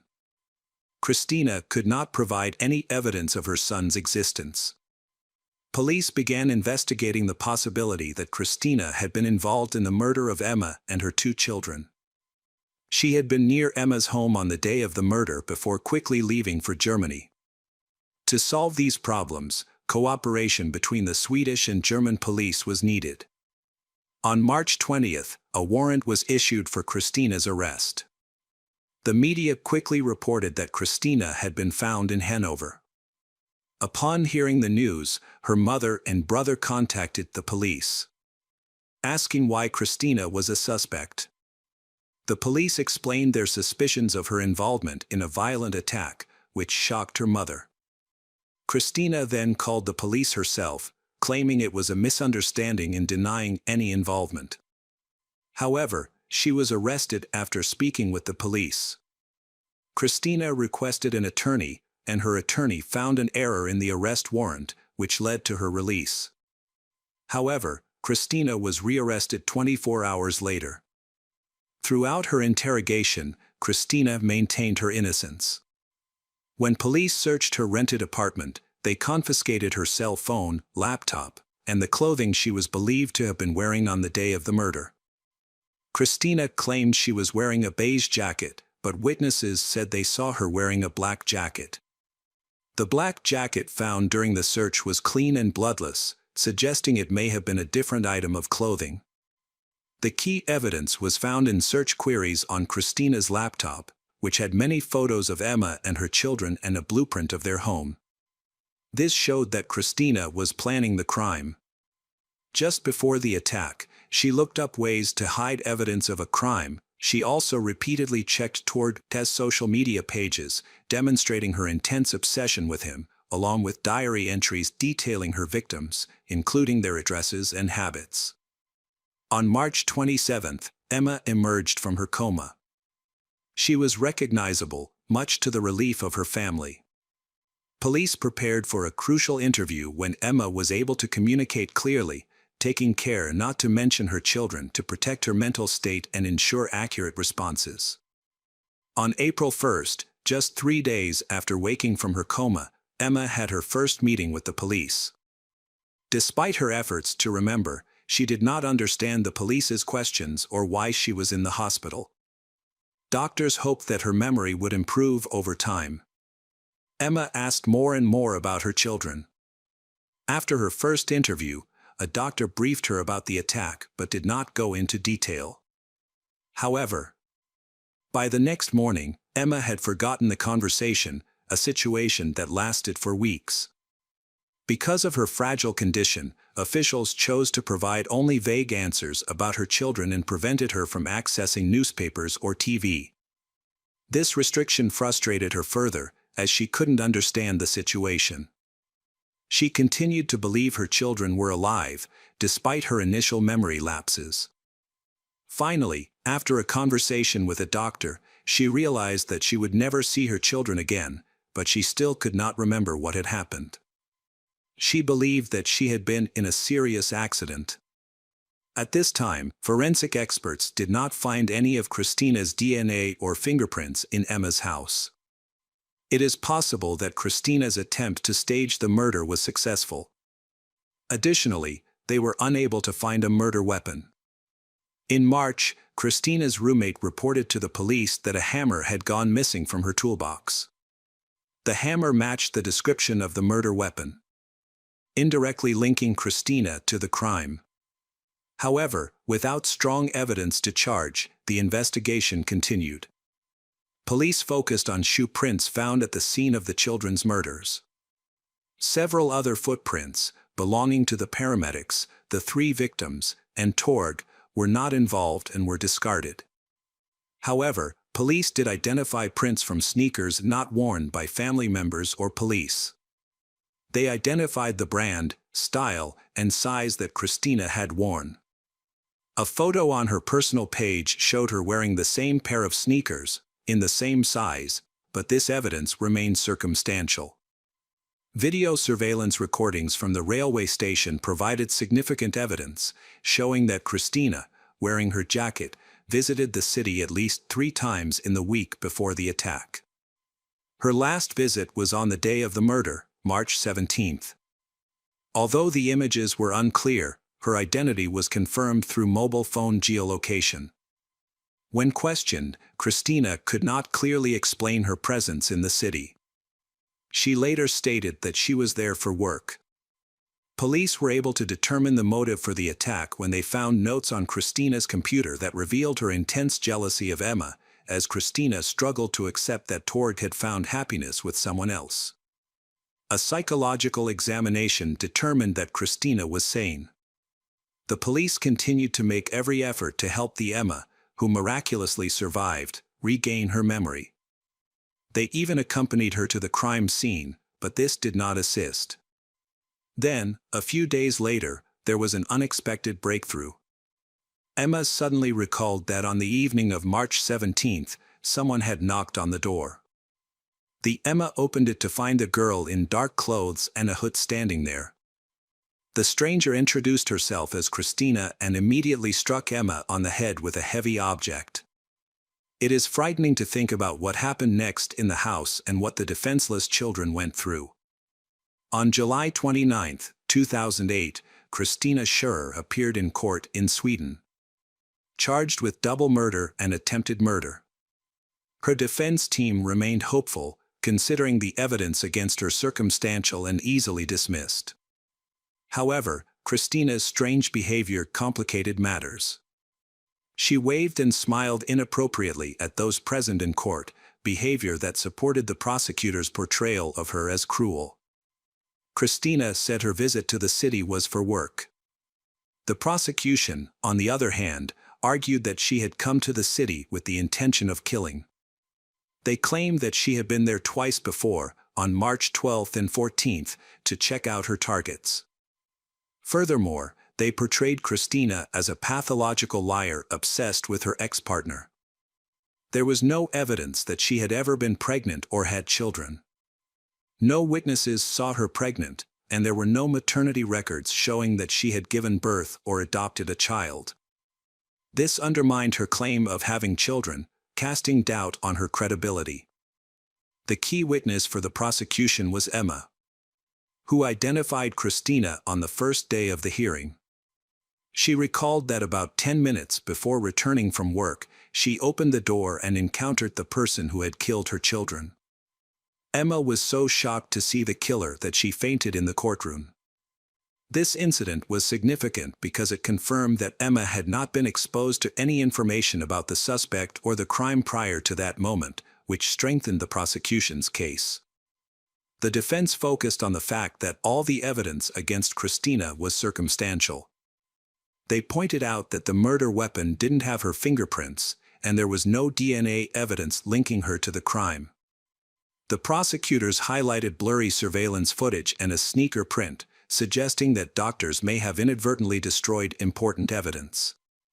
Additionally, one witness recalled seeing Christina near the crime scene, which supported her presence close to Emma's house, where another witness identified the attacker. Christina could not explain her internet searches in relation to the evidence cover-up, nor why she had photos of Emma and the children, along with a diagram of Emma's house. On August 26, the jury found Christina Scherer guilty of double murder and attempted murder. She was sentenced to life in prison without parole. In addition, the court ordered her to pay Emma 100,000 crowns, or about $10,000. Christina's attorney immediately appealed the decision, but the appeal was denied. It is expected that if Christina is ever released from prison, she will be deported to Germany and permanently barred from returning to Sweden. In 2012, she was transferred to a women's prison in Fay, Germany, at her request. She continues to seek to overturn the court's decision and insists on her innocence, attempting to obtain a new trial. Emma is still dealing with the physical and mental effects of her injuries. Throughout this time, Torg has been a strong support, and they eventually married. They later had 2 children together. Hello again, true crime fans, we've got another mysterious case to explore. The case of Assunta Botera. Rosario Porto and her husband, Alfonso Botera, were wealthy individuals. Rosario's father served as an influential French consul, and her mother was an art teacher. Rosario followed in his father's footsteps. She became a successful lawyer. In 1997, she was appointed French consul. She inherited this post from her father. Alfonso was a well-known journalist. He and Rosario married in 1996 and they moved to a large apartment in an upscale area of Santiago de Compostela, Spain. Rosario had lupus erythematosus, which led doctors to advise against pregnancy.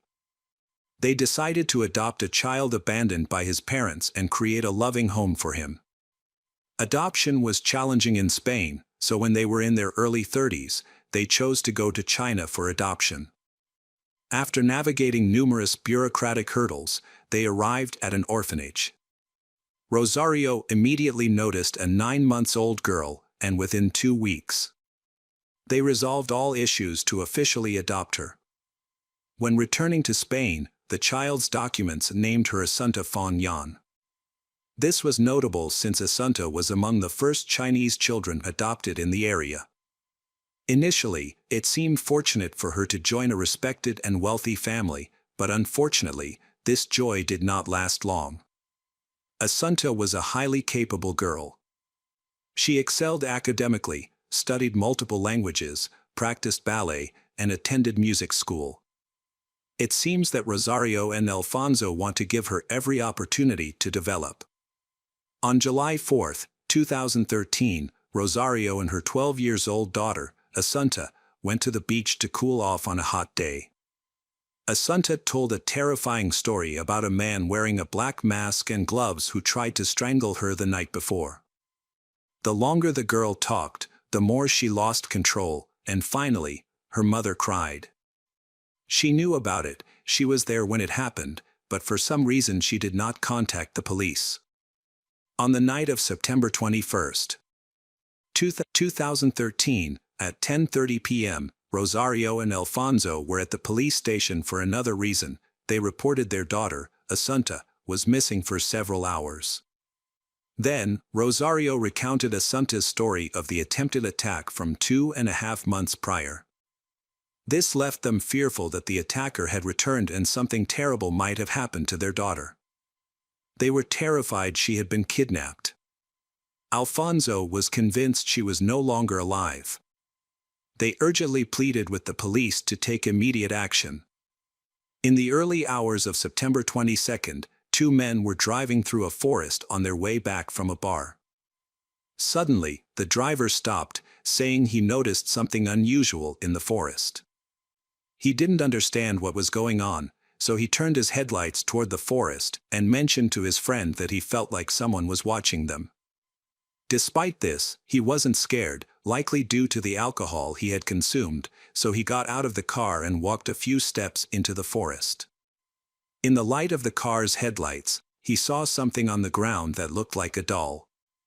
As he approached, he realized it was a girl. She was tied up, and her clothes were dirty. He checked for a pulse and found that the girl was dead. Then, they quickly contacted the police. The police identified the body as Assunta, who had died just a week before her 13th birthday. While examining the area near her body, they discovered her mobile phone, which contained some disturbing photographs. There are several photos of she wrapped tightly, lying with her eyes wide open.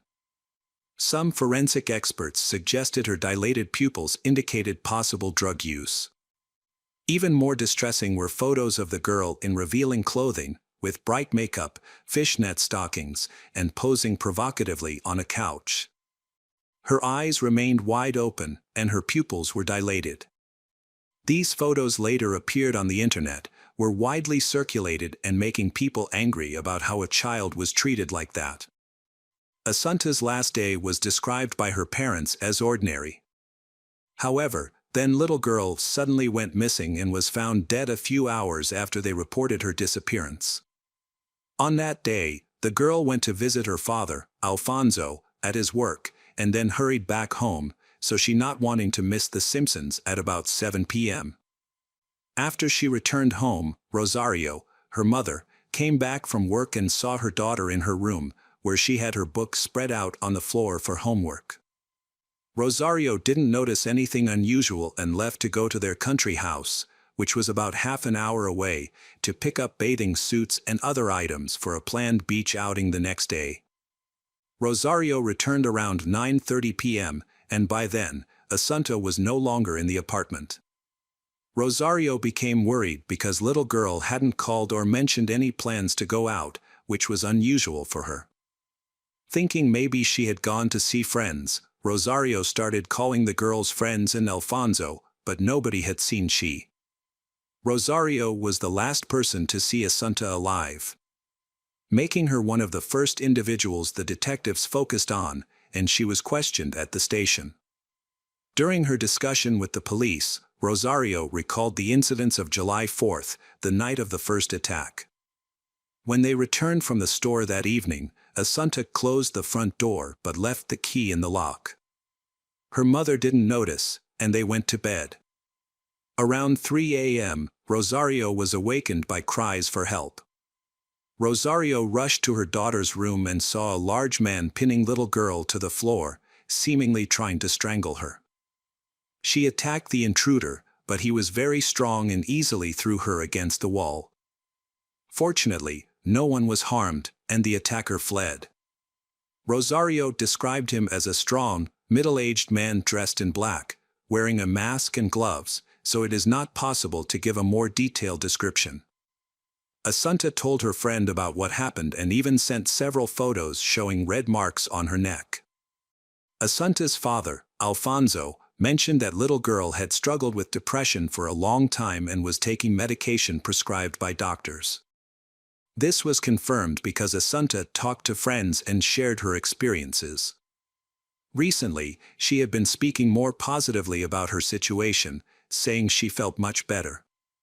However, after Assunta was first attacked, Rosario did not investigate to find out what was happening to her daughter. She cited Assunta's fragile emotional state and said she feared contacting police would upset Assunta. This explanation was not very convincing. Over the years, Assunta had been admitted to a psychiatric hospital because she often expressed end-her-life thoughts. Besides, she is very tired because of the overload of knowledge at school and extra classes. The nanny also said that Rosario had recently become very frustrated with Assunta, as little girl was no longer meeting Rosario's expectations, and her academic performance had declined. She had become somewhat of a burden, prompting Rosario to consider sending her to study in Poland. However, Rosario did not mention this to the detectives, so they decided to investigate Rosario's immediately. They were particularly interested in the country house Rosario visited on the day Assunta disappeared. As it turned out, when detectives got there, they found Assunta's body lying just 4 kilometers away. Rosario appeared surprised to see them. She was furious. She quickly headed to the second floor, clearly trying to hide something. When a detective checked a nearby trash can, he found a piece of orange rope inside, identical to the one used to tie Assunta's hands and feet. There was also a black mask and gloves. All these items were collected for examination, but unfortunately, no fingerprints or DNA were found. The investigative committee conducted several autopsies. They did not measure the body temperature immediately, fearing it might compromise the evidence, so the exact time of death couldn't be determined. However, it was estimated that Assunta was killed around 8 p.m.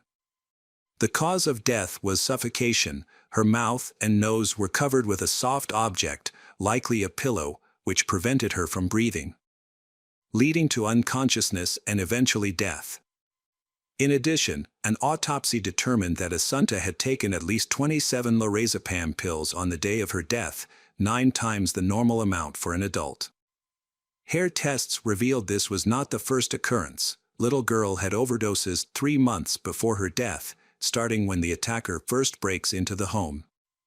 It's important to note that overdoses of this drug can cause amnesia and loss of muscle control. The drug was used to treat anxiety disorders and insomnia.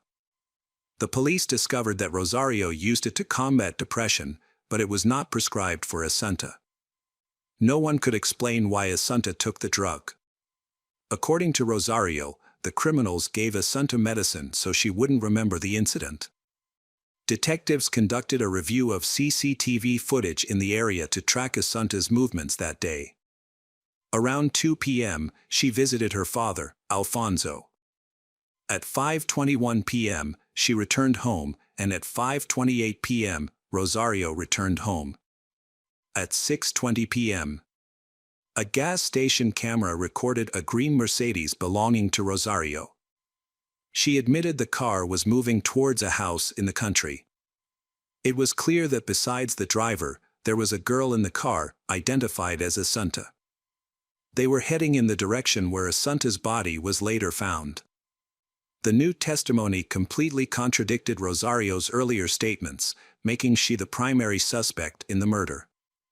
Therefore, she was questioned again.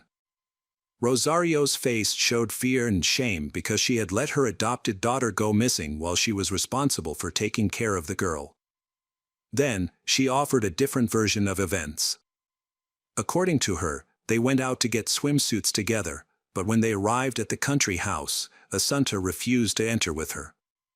Assunta chose to stay in the car while Rosario took everything she needed and did some small work.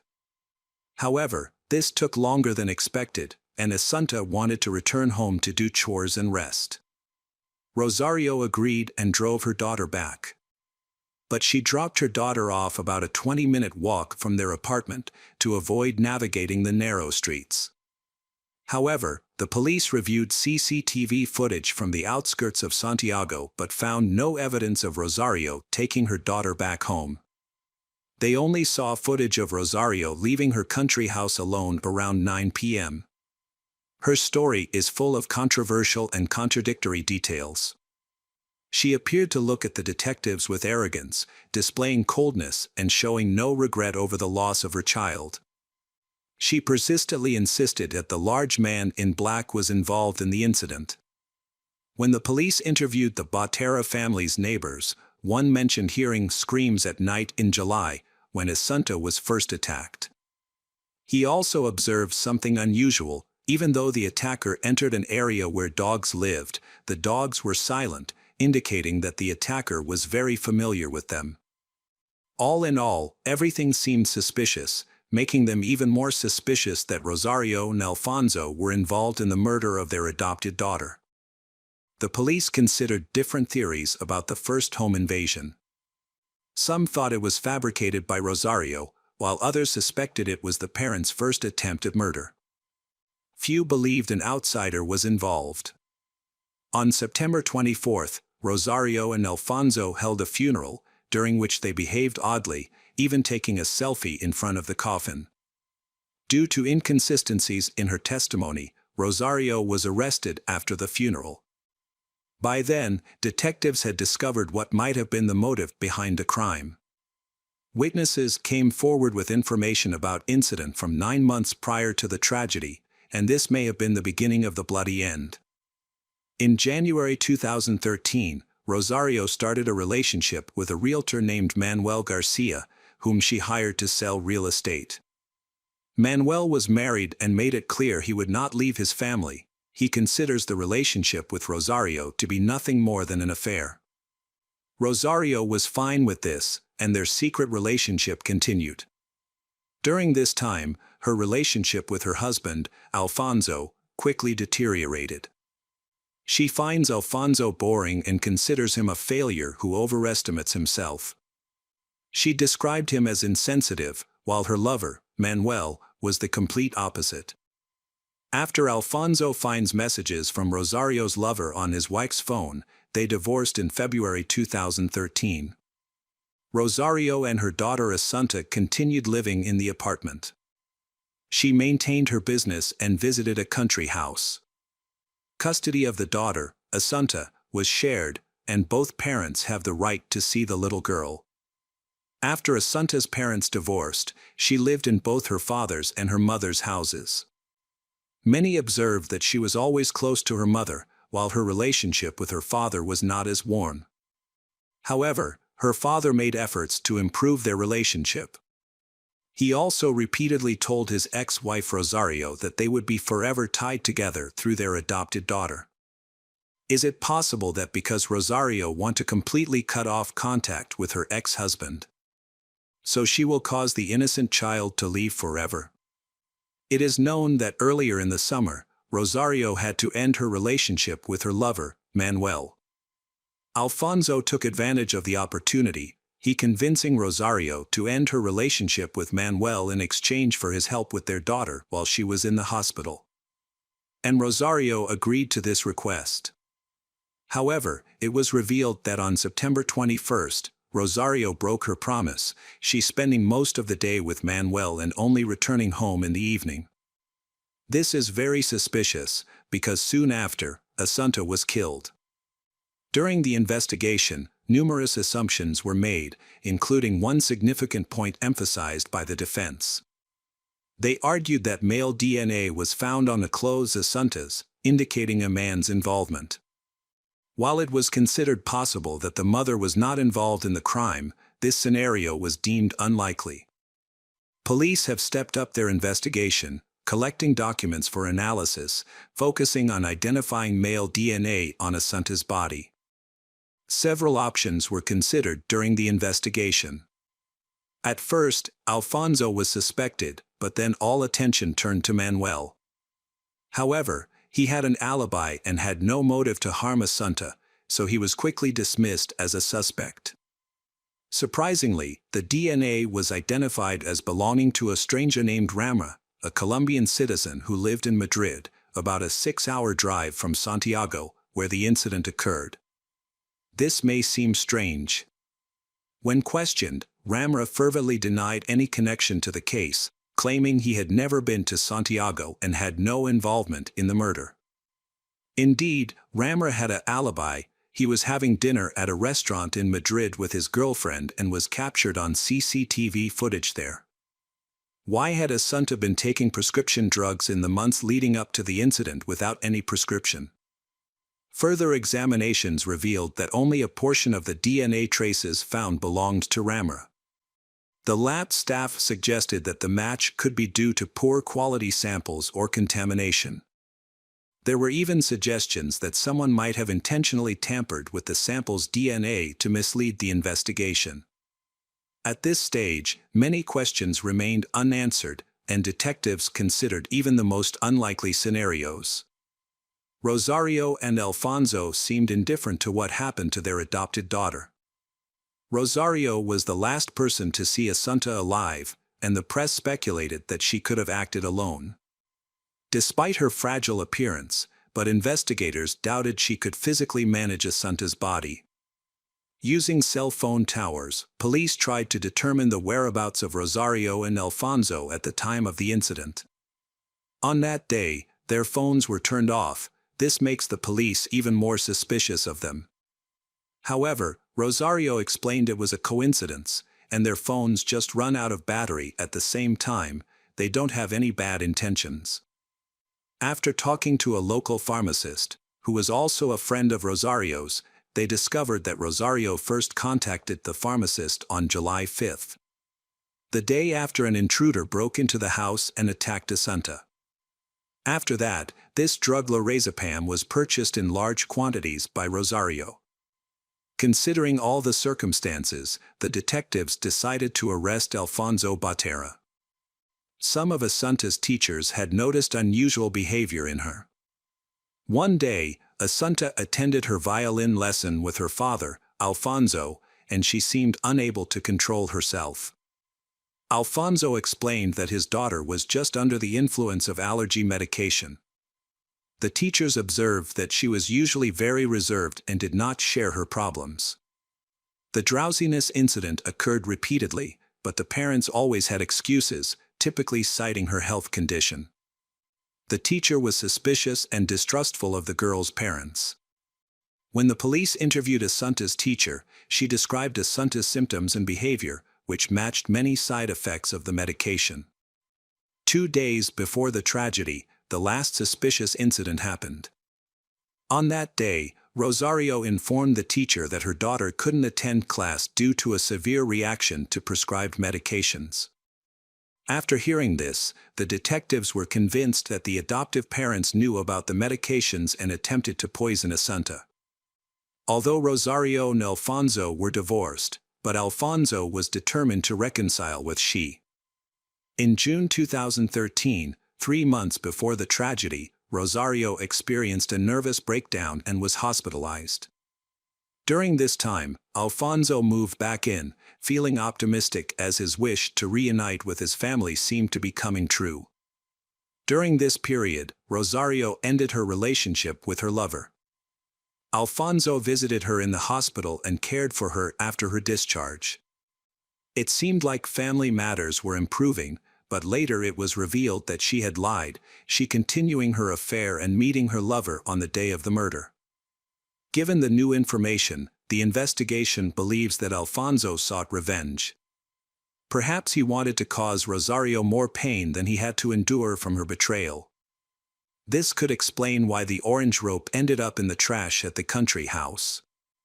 It was simply tossed there by Alfonso. However, why was Rosario so alarmed when the police arrived, and why did she immediately check the trash? She likely knew about these items and was an accomplice. The police have discovered a new clue.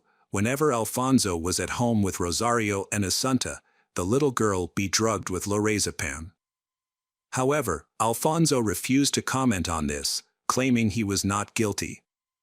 After the arrest, Rosario's behavior was unstable, alternating between hysteria and depression. Meanwhile, Alfonso remained quiet and calm, he constantly trying to reassure Rosario's by saying they just needed to love and support each other, and that everything would soon be over. Despite his soothing words, the police noticed his cold demeanor. Eventually, the police found the storage media Alfonso used. It turned out that the hard drive on his laptop had been completely replaced. Experts discovered that over 500,000 photos and videos had been stored on it, likely compromising material. The police also found that he had an unhealthy interest in Asian girls on his social media page. Evidence showed he had dozens of interactions and correspondence with Asian girls, and according to investigators, the photos suggested these girls were minors. Additionally, he often showed interest in adult Asian women with very youthful appearances. Later, a woman who owned an escort agency approached the police. She confessed that Alfonso was a regular at her establishment, always requesting only Asian women and insisting they dress as schoolgirls. Even his wife was aware of this preference. Photos of the murdered Assunta in revealing clothes made the situation even more serious. The prosecutor focused on how the seemingly calm and quiet Alfonso had cruelly treated his adopted daughter Assunta.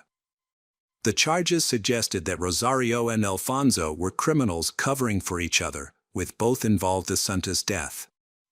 What could have motivated the crime? Rosario and Alfonso refused to cooperate with the investigation and wouldn't communicate without their lawyers. Later, on their attorney's advice, they completely stopped commenting on the tragedy. Forensic psychiatrists were crucial to the investigation. They analyzed Rosario and Alfonso's behavior and identified them as narcissists with personality disorders. It appeared they adopted Assunta to present a loving family image, pressured by Rosario's parents. Sadly, Assunta became a mere pawn for them, and once she was no longer needed, they first exploited her and then decided to eliminate her. A 15-year-old acquaintance of Assunta testified for the prosecution. Although Alfonso claimed he stayed home all day until the evening on the day of the murder, this was proven false. The girl saw him around 6 p.m. near Rosario's house, a fact later confirmed by camera footage. Alfonso was captured on camera at 9 p.m. after Assunta had disappeared. These conflicting details added to the evidence against Rosario and Alfonso. The trial was highly controversial, with even the judge's conduct coming under scrutiny. Many suspected he sought fame, suspicions that were later validated when he authored a book about the case after the trial concluded. Relatives and neighbors of the Botera family watched for years as the foster parents tried to create the best environment for Assunta.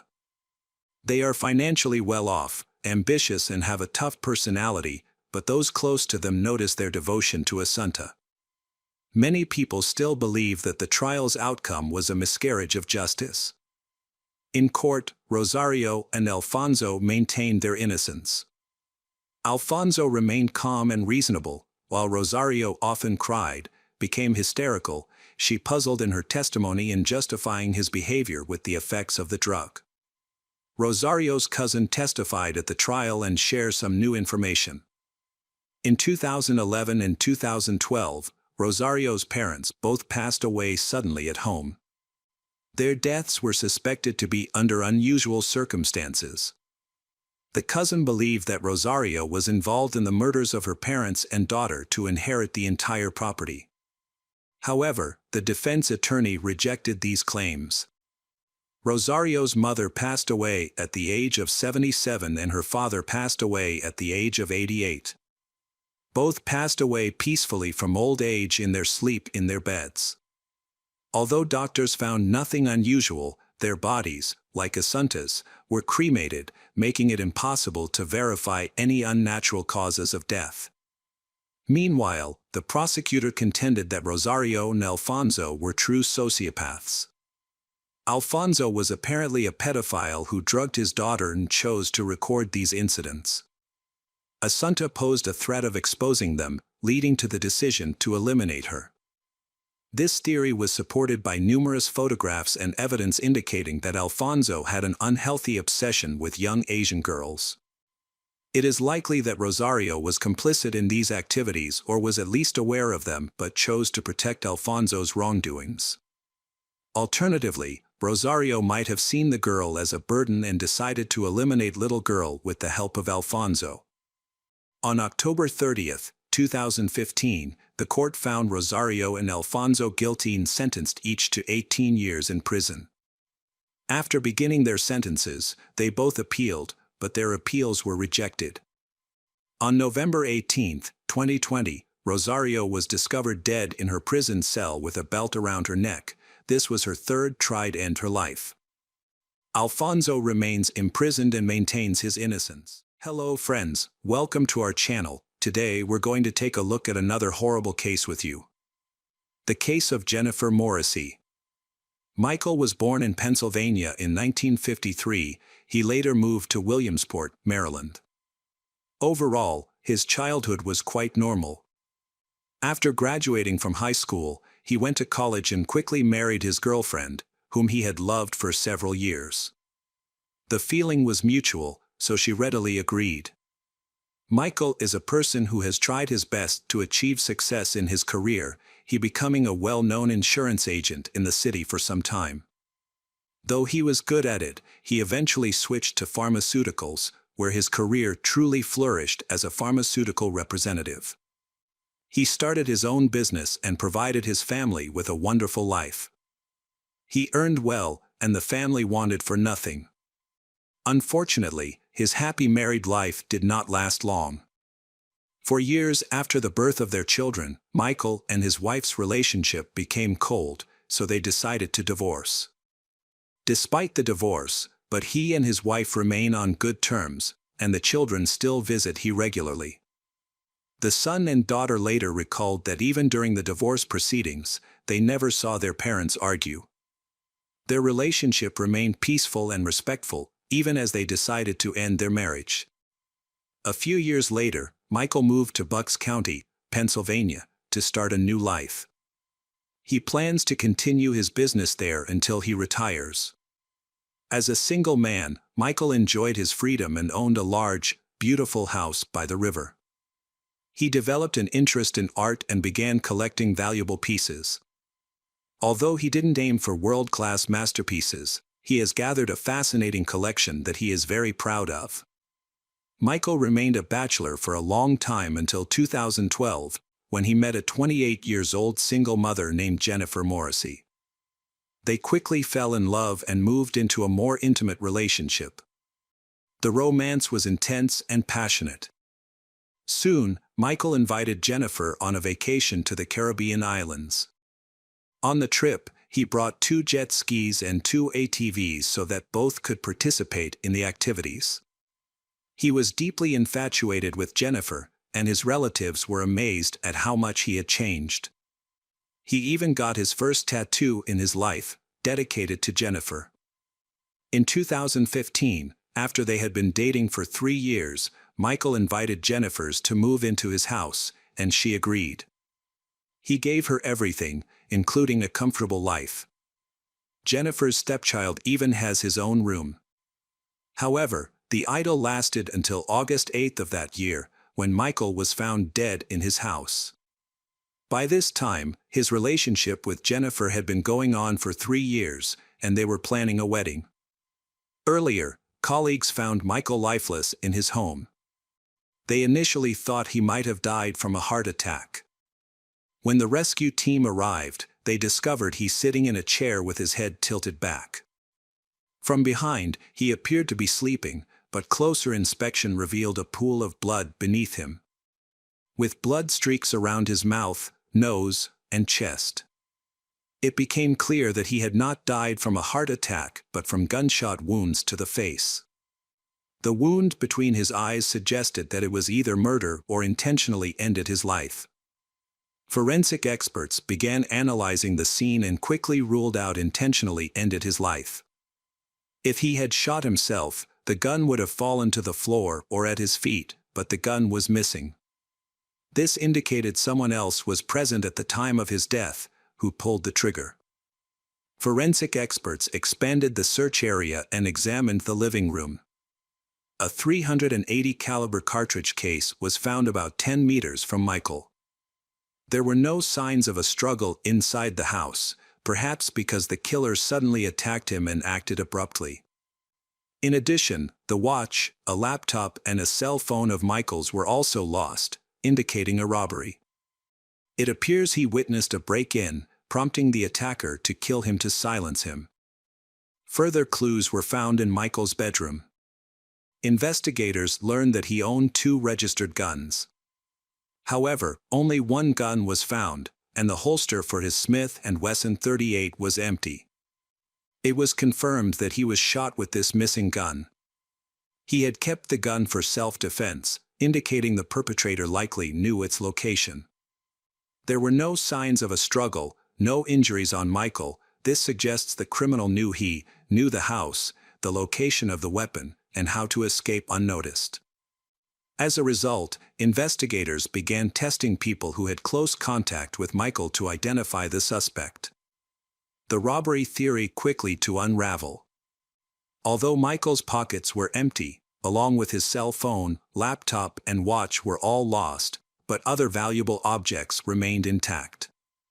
These valuable objects are highly visible, include his art collection, which featured some valuable pieces. Notably, each painting in his collection was lit up. The intruder didn't come to the house to rob but specifically to kill. Several items were taken to create a fake scene of a robbery, in order to mislead the investigation. One important piece of information is the disappearance of information storage devices, such as mobile phones and laptops, likely containing important, suggesting this was not accidental. The house was not broken into, the doors and windows are still intact. This suggests that either the perpetrator had access to the house or Michael let them in, likely because he trusted them. Upon investigating his recent life, the police found he had no known enemies. He had been in a long-term relationship with a woman named Jennifer Morrissey, who was 33 years old. Some neighbors noted that she was the fiancée of he. However, she had vanished without a trace, which seemed very suspicious. Neighbors described Jennifer as a rather private person who did not like to talk about herself or her past. It was known that she had conflicts with her mother. Jennifer recounted her difficult childhood living in her mother's house, and she had been abused a lot. She accused 2 men of repeatedly raping her during her teenage years. However, her mother did not believe it. So, she eventually dropped out of school and left home. She recalls this period as a difficult one, and she suffered from severe depression. After leaving home, Jennifer had to support herself, so she found work as a mechanic. She also bought a sporty motorcycle and enjoyed riding around the city in her free time. On social media, she often boasted about speeding on night roads, indicating her love for danger. She also was a thrill seeker and expressed some of her ideals through her tattoos, which included several words across her chest and biceps, as well as a grinning skull on her arm. Jennifer became a mother at 20. The child's biological father quickly abandoned them, so she worked hard to secure her child's future. Besides her mechanic job, she also worked as a dancer at a nightclub in Pennsylvania.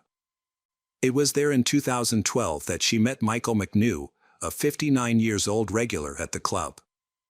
During one visit, they struck up a conversation, and he invited her to dinner. Jennifer agreed to the date on the condition that he pay her $1,200 electricity bill. They began frequently visiting upscale restaurants and expensive places. Michael showered her with lavish gifts, including jewelry, a motorcycle, and a car, and he also took her on trips. Jennifer started referring to him as her sugar daddy, and he was happy to support a beautiful young woman. Jennifer's life is quite difficult, so it's not surprising that she saw Michael as a chance to improve things she had been unable to for years. She felt that Michael not only brought her the opportunity to get rich, but also brought her the respect and understanding she had never experienced in her life. They started dating in 2015, and their relationship deepened when they moved in together. Initially, their relationship seemed strong, but over time, it began to decline. Neighbors reported a major conflict happened a few months before Michael passed away. Some witnessed an intense argument, after which Michael and Jennifer allegedly separated. However, they continued living together even though their relationship has deteriorated greatly.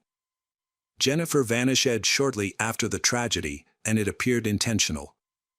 At that time, Jennifer was not considered a suspect.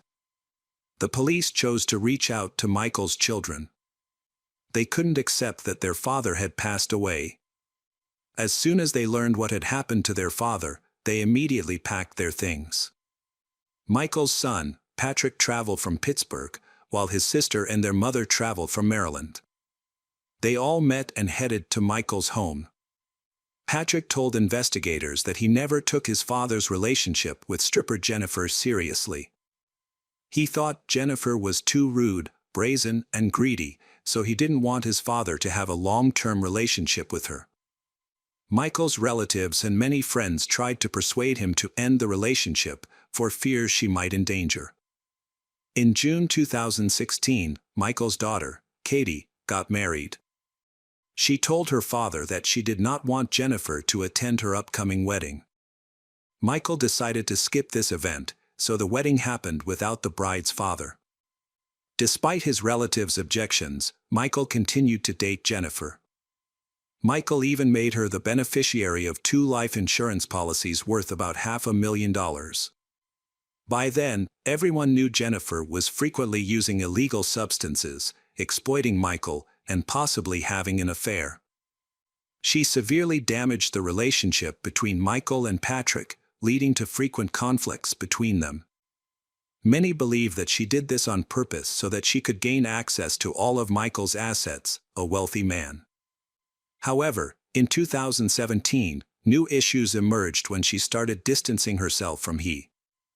She would leave without notice, came home late at night and just went to sleep without explaining anything. It was obvious that she was not really interested in the relationship anymore. During this time, she began using more illegal substances resulting in a serious addiction. She was arrested several times. Twice for substance abuse and once for causing an accident. A year before the tragic incident, Jennifer had cut off a cyclist with her car. Despite these issues, Michael stood by her. He helped pay all the fines and legal costs, making monthly payments for 2 cases filed against her, amounting to about $4,000 in total. According to Michael's children, shortly before his death, he mentioned his intention to break up with Jennifer and cancel their wedding plans. For Jennifer, this means she will lose everything, including a life of luxury that he has given her. She had to manage on her own and didn't have much money. She would also lose the large house and access to all the luxuries he had provided. The children of Michael, Patrick, and Katie believed that money was the motive for the murder. Jennifer simply lost control of herself as she found herself facing the possibility of losing everything. Michael had died 24 to 48 hours before his colleagues found him. The cause of his death was a gunshot to the face, fired at very close range. The bullet impacted the facial bone, fragmented, and split into 2 parts. One of them reached the brain, causing instant death. The police had to mobilize all resources and seize every opportunity to capture Jennifer and interrogate her, as she was the prime suspect. She was known to be on probation due to an accident. The police hoped she would come to the department to check in with the inspector, and as they anticipated, she did. On August 10, 4 days after Michael's death, Jennifer unexpectedly arrived at the police station to pay court costs. She also reported to the police that she had seen on the news that her lover, Michael, had been killed, which surprised her greatly. The dispatcher then informed the detectives leading the investigation about this. It seemed odd because news of the crime had appeared on TV and social media almost immediately after the murder. Why did Jennifer wait for days to contact the police? The detectives reached out to Jennifer and arranged to meet her at the station the next day. They didn't reveal that she was a suspect in the murder but said they wanted to ask a few questions about a T-shirt. Meanwhile, they requested a warrant to examine her communications. However, Jennifer sensed something was amiss and didn't show up for the meet. Instead, she disappeared for several days. From experience, the detectives knew that this behavior was typical of criminals who are buying time. During such periods, they often fabricate an alibi or attempt to hide. Meanwhile, the police continued gathering evidence against Jennifer's. To learn more, the investigators spoke to multiple friends of Michael. One friend revealed that shortly before the crime, Michael had called him, expressing fear for life. Michael had discovered the identity of Jennifer's boyfriend, a man known by the alias Ruthless. According to Michael, this man was extremely dangerous. The situation was spiraling out of control, and Michael intended to break off his engagement quickly to protect himself. The man using the alias Ruthless was actually Charles Culo, a notorious figure in criminal circles who had been imprisoned several times.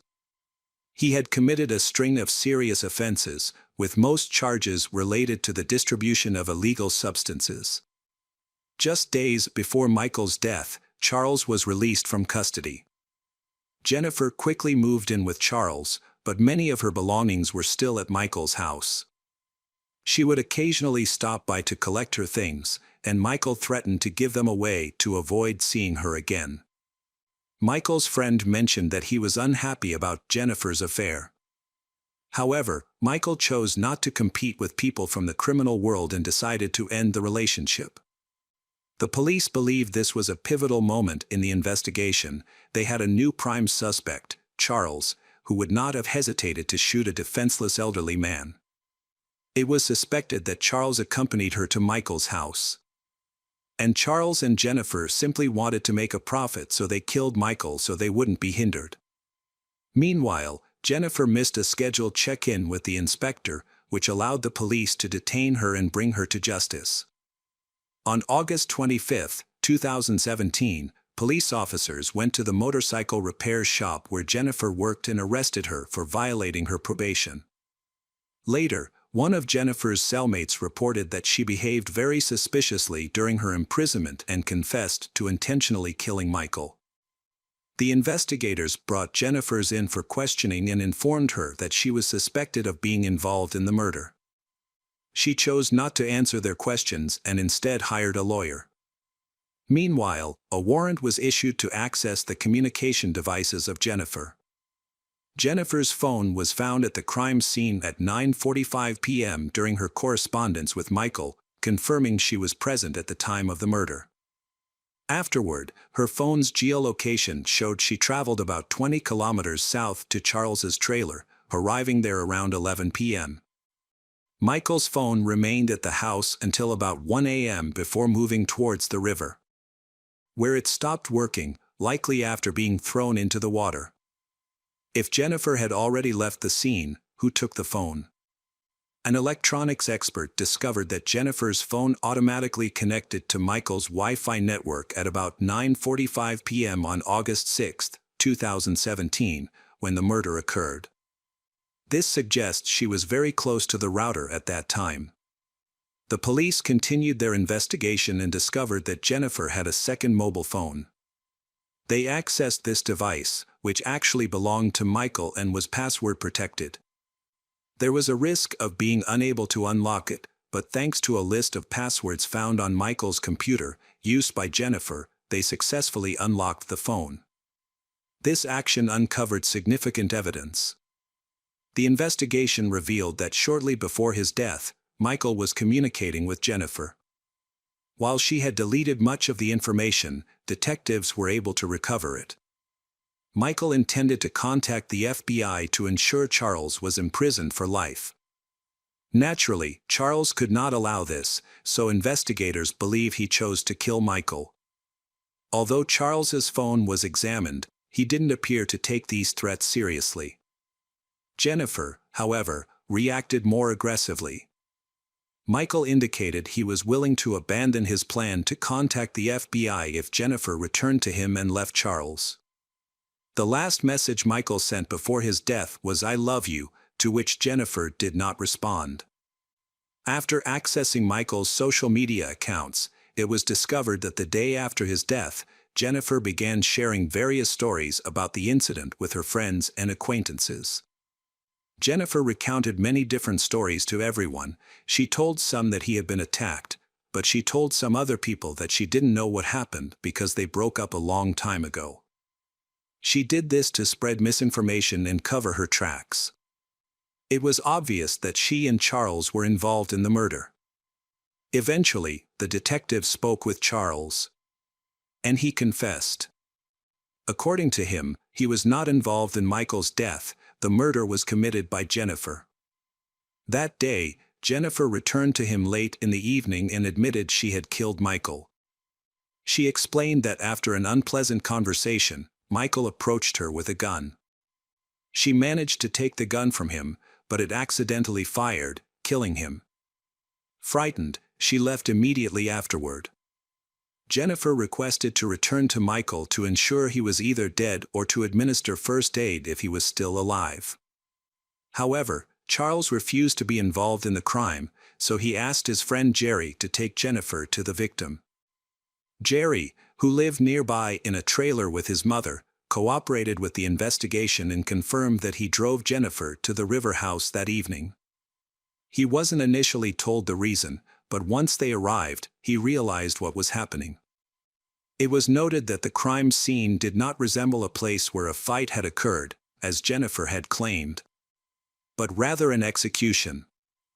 Michael was sitting in his chair when Jennifer arrived, and she neither checked his pulse nor attempted to help him.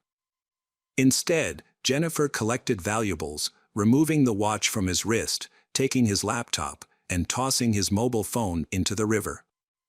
Jerry then drove her to Charles's trailer. The police discovered traces of she DNA in Michael's pockets, which she had searched.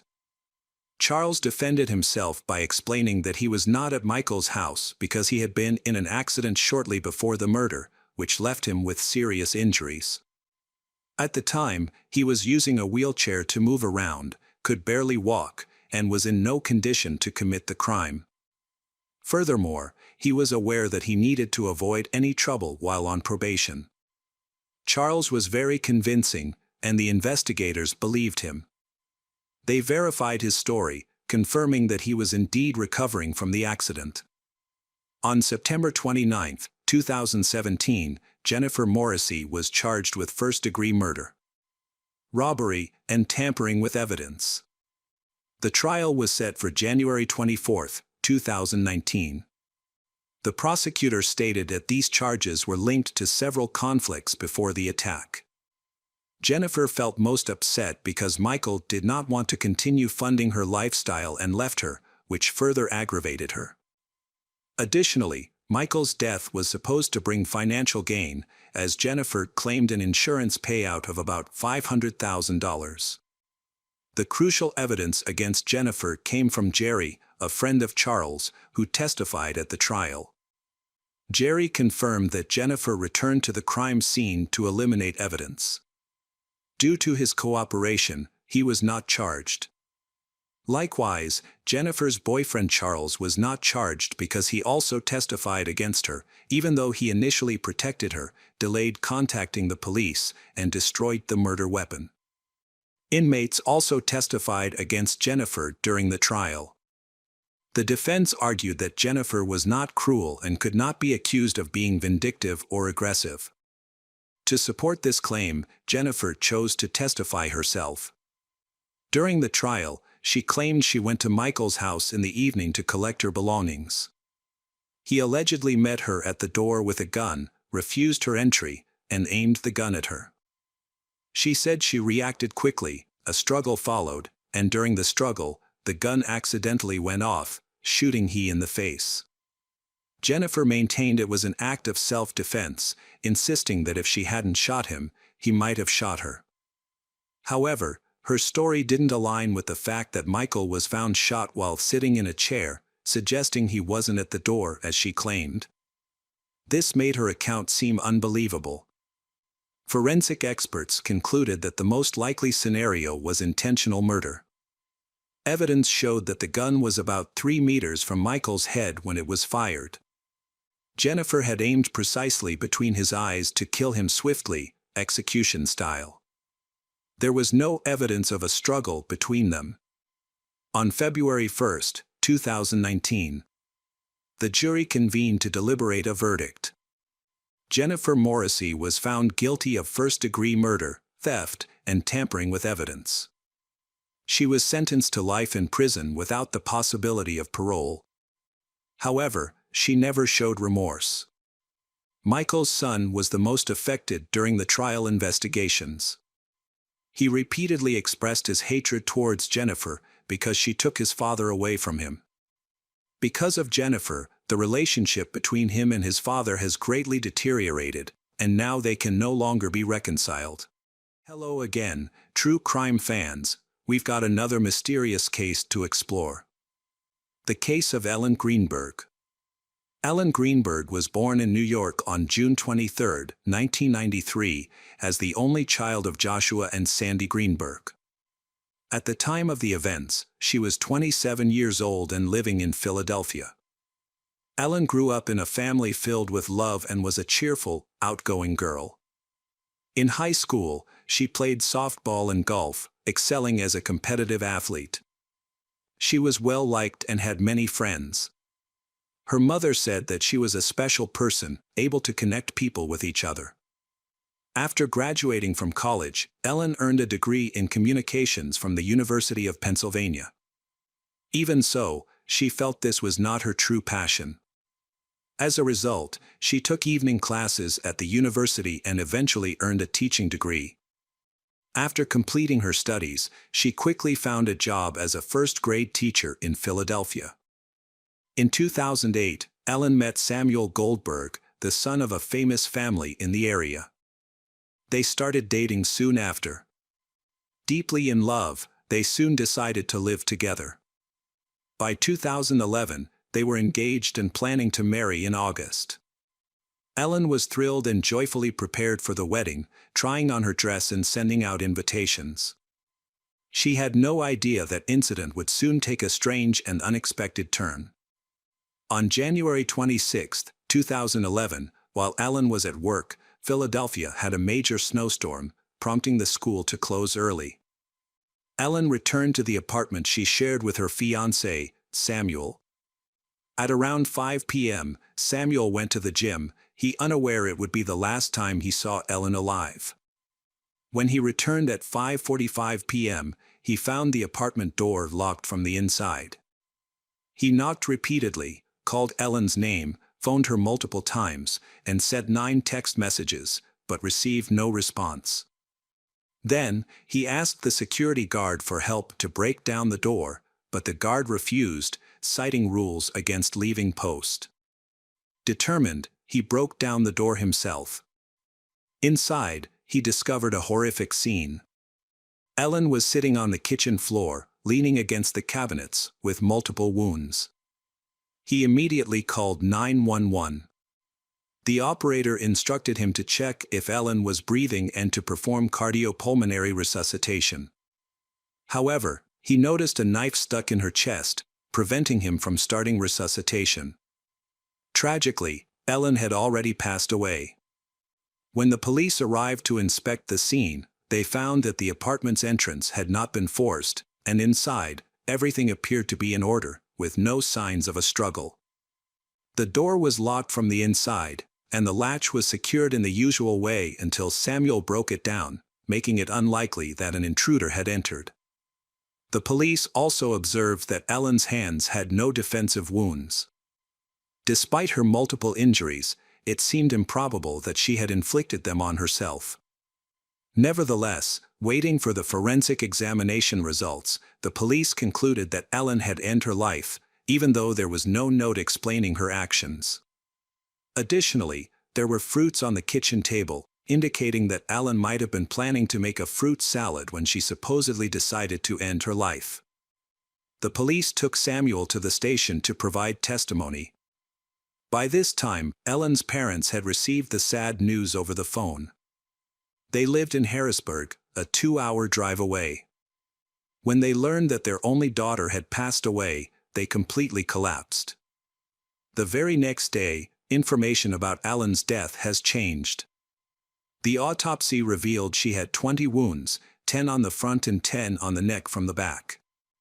Medical examiners emphasized that these injuries showed that this was a murder. She also had bruises on various parts of her body, both recent and older, making it hard to believe she could inflict neck and head wounds on herself from behind. Especially because at least 2 of these wounds were almost fatal and left her unconscious. Additionally, it takes a great deal of force to cause these injuries, especially head injuries. She was found with a knife stuck in her chest after already sustaining 19 injuries. Could she have done all of this by herself? Despite the evidence that has been found, the police disagreed with autopsy officers' conclusion. Authorities announced that Ellen ended her life. They came to this conclusion because they found no signs of anyone else being there. The door was locked from the inside and the neighbors heard no strange sounds, only Samuel's screams. Additionally, DNA analysis of the knife revealed only Ellen's fingerprints. The bruises on her were explained by the police as injuries from playing sports, even though she had not participated in any sports for several years. Doctors also checked Ellen's mental health and learned from her parents that recently, she has been dealing with anxiety. She had been prescribed 2 medications, both known to have side effects that may cause negative thoughts or behaviors. However, her psychiatrist, Len, stated that she showed no signs of end-her-life thoughts. 2 weeks before the incident, when they met, she seemed fine. In addition, the psychiatrist said had never heard Ellen say that anyone had treated her cruelly. Her family also confirmed this. They described Ellen as a good-natured and cheerful. Her loved ones couldn't believe she would harm herself, as she was happy, preparing for her upcoming wedding, and had even tried on her dress and sent out invitations just days before the incident. Ellen's mother and friends admit that she has been feeling anxious and stressed due to work and wedding preparations. However, they consider this to be normal. The thought that she would harm herself just before her wedding was completely out of character. There was a conflict between the forensic medical examination, which ruled it as murder, and the police, who believed Ellen harmed herself. To resolve this, the doctor decided to send a sample from Ellen's spine to a neurologist at the Forensic Medical Examination Bureau. This was to verify the cause of death. Because if one of her severe neck wounds had penetrated deep enough to reach the spinal cord, causing paralysis, she wouldn't have been able to inflict further wounds. This indicated that someone else was responsible for Ellen's death. 3 months after the incident, the medical examiner retracted his murder hypothesis, suggesting instead that Ellen's neck wounds were not severe enough to cause paralysis and that she could have inflicted them on herself. Ellen's parents were not given a clear explanation for this change in the investigation's direction. They described Ellen as squeamish, noting that she avoided even piercing her ears a second time due to her low pain tolerance, making it hard for them to believe she could harm herself. Despite this, the authorities closed the case. Refusing to accept this decision, Ellen's family decided to pursue their own investigation. They hired top experts, including forensic specialists Kirill Klin and Henry Lee, to consider the evidence and the autopsy report. These experts cast doubt on the police investigation report that Ellen did this to herself. In 2012, Henry noted that the likelihood of murder Ellen is significant. Forensic pathologist Cyril Wecht pointed out that statistically, women rarely use sharp objects to end her life and seldom harm themselves through clothing. On the other hand, Bren, a seasoned detective, investigated Ellen's death. After reviewing the footage, Bren claimed to notice that the bloodstains did not match the position in which Ellen was found, as she was sitting and leaning against the kitchen cabinets. However, there was a trail of blood running horizontally from her nose to her ear, and the blood splatter on her shoes indicated that she was standing when she suffered the injuries. All of this led he to assume that the scene of the incident and the position of the body had been altered.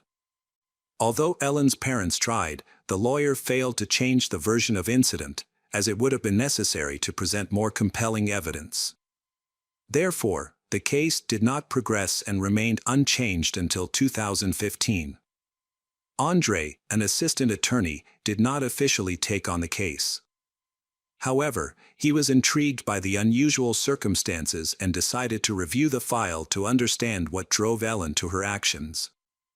Ellen's fiancé, Samuel, found her, and he told the police that the door was locked from the inside, which forced him to kick it open. Andre noted in a photograph from the scene that the lock was a simple hotel-style latch. This type of latch can be locked from both the inside and the outside by turning a screw. An analyst mentioned that this kind of latch typically cannot be broken by a kick without dislodging the door from its frame. Yet, the only damage observed on the door was a missing screw. Additionally, the police considered the fact that Ellen had no defensive wounds. It was unclear in which order her injuries occurred, but the final one was undoubtedly to the heart, where the knife was found. If one of the neck wounds had damaged her bone marrow, she would not have had any opportunity to defend herself. One of Ellen's head wounds, which indicated she was attacked from behind, caught Andre's attention. He raised these concerns with the forensic expert, who said a neurologist had examined Ellen and found no injury. He then asked for an official report to confirm there was no spinal injury, only to be told that no such report existed, it had been lost, suggesting it was more of a rumor that no one had substantiated. At the time, there was no neurologist in the Forensic Medical Examination Bureau, so Dr. Adams was brought in. She allegedly examined Ellen's spine and found no damage. However, it later emerged that no record existed of Dr. Adams being asked to perform this examination. In a 2018 interview, Dr. Adams claims that she did not examine Ellen's spine. Following this, Andre contacted a private investigator for the Greenberg family and recommended hiring a private neurologist. He discovered that Ellen's spine sample was still held at the Forensic Bureau, which seemed unnecessary. The family took this advice and hired Dr. Ross. He concluded in a report that Ellen's spinal cord was damaged by 2 severe wounds on her neck, making it impossible for her to inflict further injuries on herself. At the same time, Andre realized that the data the police had was provided by Samuel, Ellen's fiancé, who was at the scene. This was the only account of what happened in the apartment. Samuel said he had not been with Ellen for 45 minutes, and when he returned, he couldn't open the door. Neighbors said they heard Samuel screaming and calling Ellen's name through the door. Samuel said he became worried and started calling Ellen on the phone, sending her 9 text messages. When he got no response, he went downstairs to ask the building security guard if had any tools to open the door, but the guard refused to help. Later, Samuel claimed he went downstairs several more times, trying to persuade the guard to help him break down the door. In his official statement to the police, he said the guard was with him when he kicked the door open and entered. However, the guard told both the police and Ellen's family that he never left his post and did not accompany Samuel into the apartment. Additionally, the guard noted that Samuel, who claimed to have been at the gym, was wearing boots instead of sneakers. On the other hand, Samuel called 911 at 6:33 p.m., which means that an hour had already passed since he returned to the apartment and attempted to contact Ellen. This is very strange when analyzed. Let's think, he goes to the gym for half an hour. Later, when he returned home, he called Ellen to open the door, but she did not answer him. He shouts her name, tries to call her on the phone and sends her 9 text messages. How long should it take to realize that something is wrong? 10 to 20, maybe 30 minutes, but not an hour. Another strange thing that Andre discovered is that Samuel, before calling 911, made 2 calls, one to his parents and another to his uncle, who is a lawyer.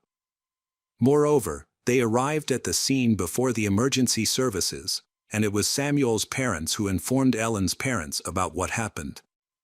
One thing is clear, no one would react in the same way as Samuel. Anyone would ask for help as soon as possible to try to save the life of the person they love, right?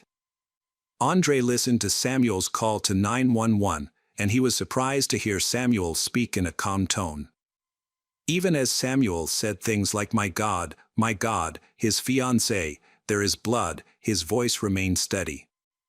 When the emergency services worker asked him to describe the situation, he ignored the request and instead talked about his trip to the gym and his return home. When they instructed him to perform CPR, Samuel asked, "Does he really need to do this?" After spending 2 or 3 minutes supposedly performing CPR, he suddenly told they that he had just found a knife stuck in Ellen's chest. Remarkably, although he was beside her the whole time, but before that he had not seen it. This was no small tool, but a 10-inch long meat cleaver. It was clearly visible. After discovering it, he told they that Ellen must have fallen on the knife.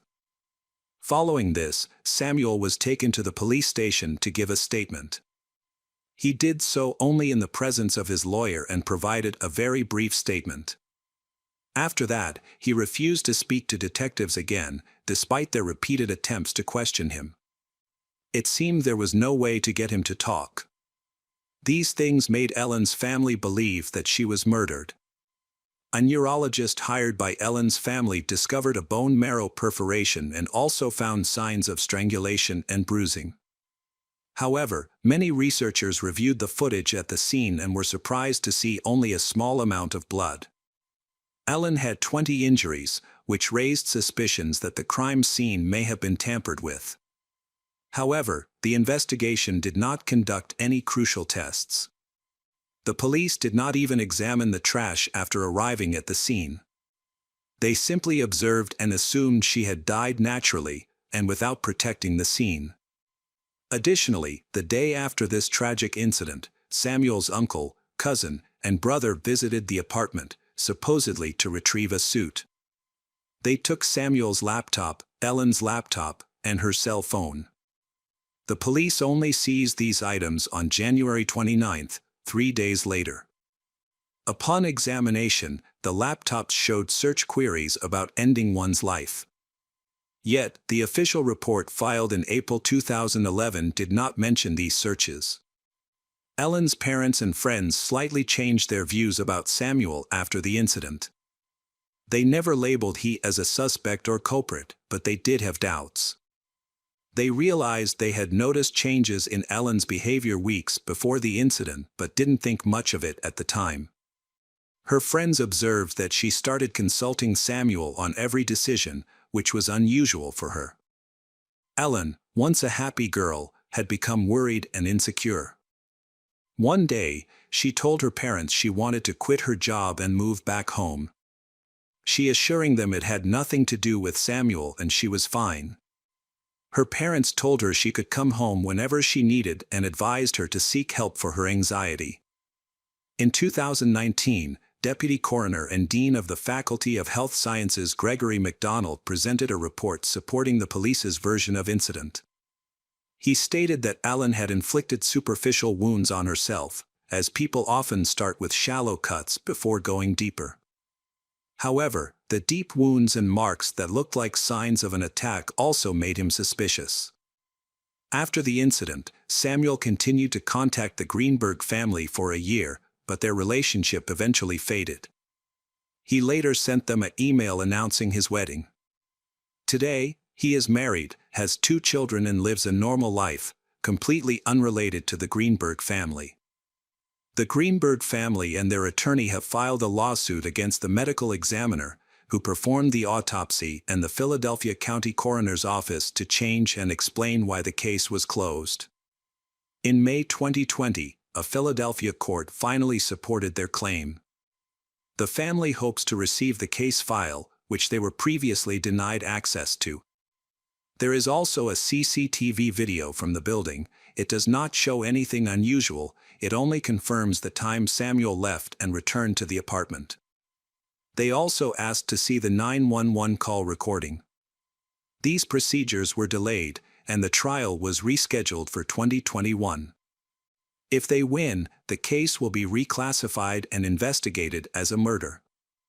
However, due to the time that has passed and the investigation's shortcomings, many clues have been lost forever, such as the luminol test. The Pennsylvania Attorney General's office closed the case in July 2022. The case has been transferred to the Chester County District Attorney's Office, which has assigned new investigators and a prosecutor to take over. This change was supported by Ellen's parents. They have always maintained that their daughter did not end her life.